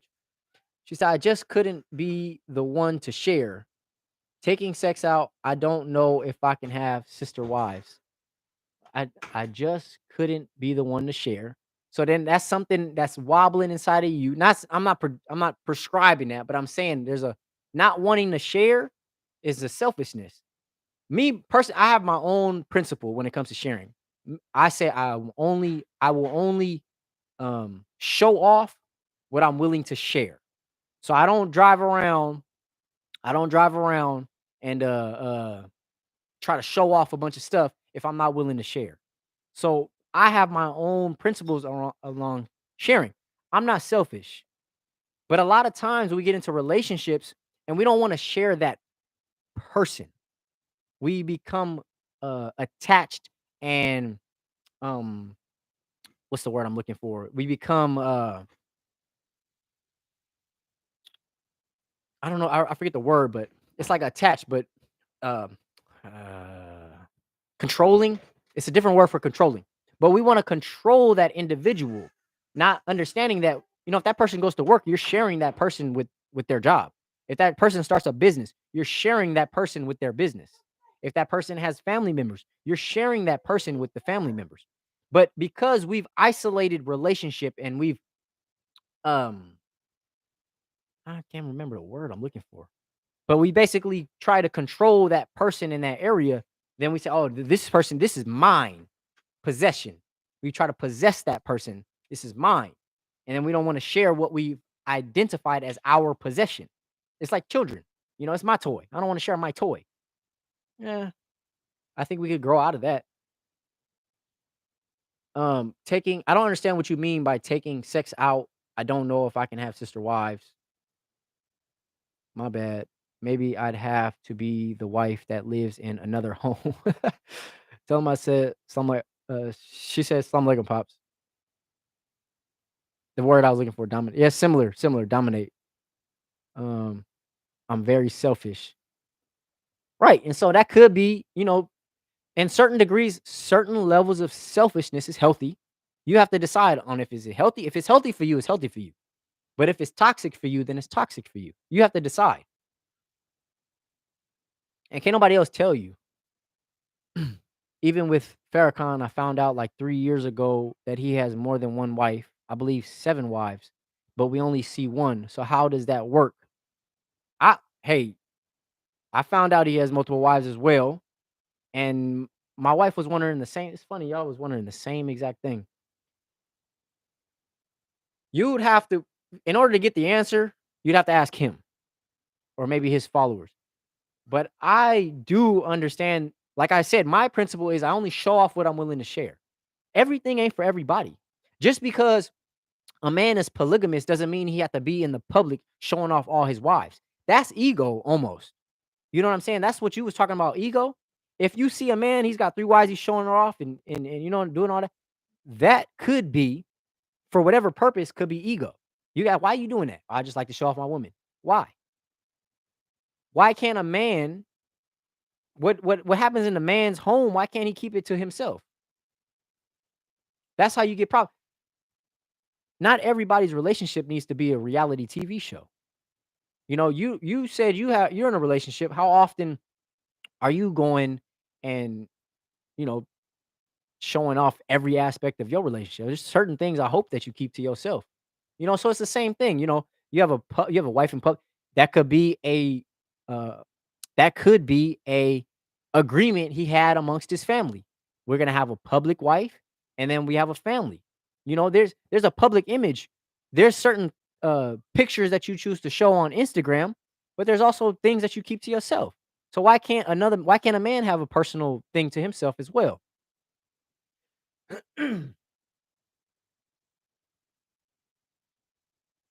Said, um, it's a complex situation because human beings are complex. True indeed. Human beings by themselves are complex, but you get into a relationship, it goes from complex to complicated. You gotta you gotta have a doctorate in relationships just to be in one. Speaking from a scientific perspective, hormones, emotions, etc. Exactly. Yeah, that makes sense. Everything is not for everybody. She said, I'm very personal. Yep. True indeed. I mean, there's so many different. It's a science to it. Like, I mean, I was just having this conversation with my wife. Like, I'm not a master of herbs. She's not a master of herbs. It would be great if we knew somebody. It doesn't necessarily need to be a wife, but it would be great if we had someone in our, even in business, you have a network. So it'd be great to have someone in our network who was like a master of herbs so that we would have somebody that we can call on. We have somebody we can rely on so that we wouldn't have to go to the doctors. So it's just based off of principles. It's not like, I think women unfortunately isolate that. "Oh, I'm good. I'll agree with everything, but I don't agree with that." I agree with everything you just said, minus the fact of having multiple women. That's a personal choice to look at everything as being beneficial and then leave out that part. But that's not the principle. The principle is there's value in every area. There's value in everything that we've been talking about.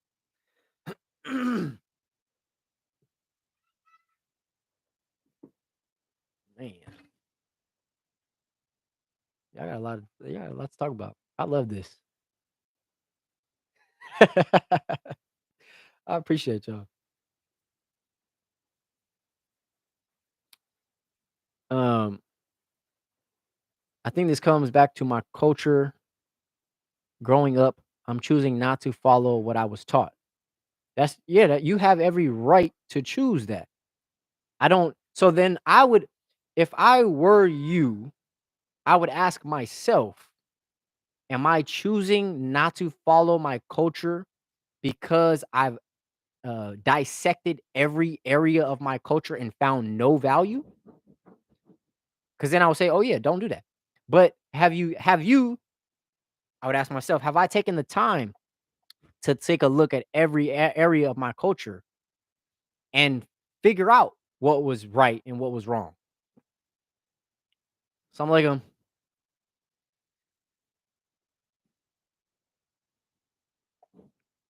pretty much having an open dialogue at this point. I'm gonna have to get out of here in a minute. But I realized that I know a lot of people who was raised religious and they completely did a 180. I'm not doing nothing about religion. I'm cutting it all off. So then, I mean, this is what my father used to say this when we were younger. People tend to cut their nose in spite of their face. People tend to cut their nose in spite of their face. So if you don't like the way your face look, how foolish would it be to cut your own nose just because you don't like? I mean, that's where what do you call it? Plastic surgery comes in, but it's the same concept. Like just because you did not like how you were raised doesn't mean that there wasn't value. God don't make no mistakes. So God prescribed that environment for you, not to leave it, but to have value. To say that this is the material. Yeah, that's why I was thinking about Michael Jackson too. Unfortunately, I was thinking about Michael Jackson. But that's your material. The first God created himself out of triple darkness. And he didn't leave the triple darkness. He said he submitted, said, this is the material that I have to work with. This is what I'm going to create myself out of. My father always used to say, no matter where you go, there you are. So if you don't like who you are there and you move, if you're not utilizing your environment in the proper way, you're not going to like who you are when you move. So the best thing to do is to figure out what in your environment is uh to figure out what in your environment is useful and utilize that to create who you want to be. That's the material. That's God-given material. Don't deny your God-given material. Do not deny your God-given material. All right. I got to get up out of here. It's been a while. I appreciate y'all for joining me. Please stop by next Sunday. God willing, we'll be here. Um if you made it thus far, congratulations. Um And then, yeah, feel free to come by with any questions. Today we covered a whole bunch of stuff that was not even intended. So, um, with that being said, before my phone dies, I want to thank you. Peace and blessings. Um, babe, this is giving you. She said, "Peace and blessings to my wife. Peace and blessings." Um, I'll say, I greet you as I came, in the universal understanding of peace.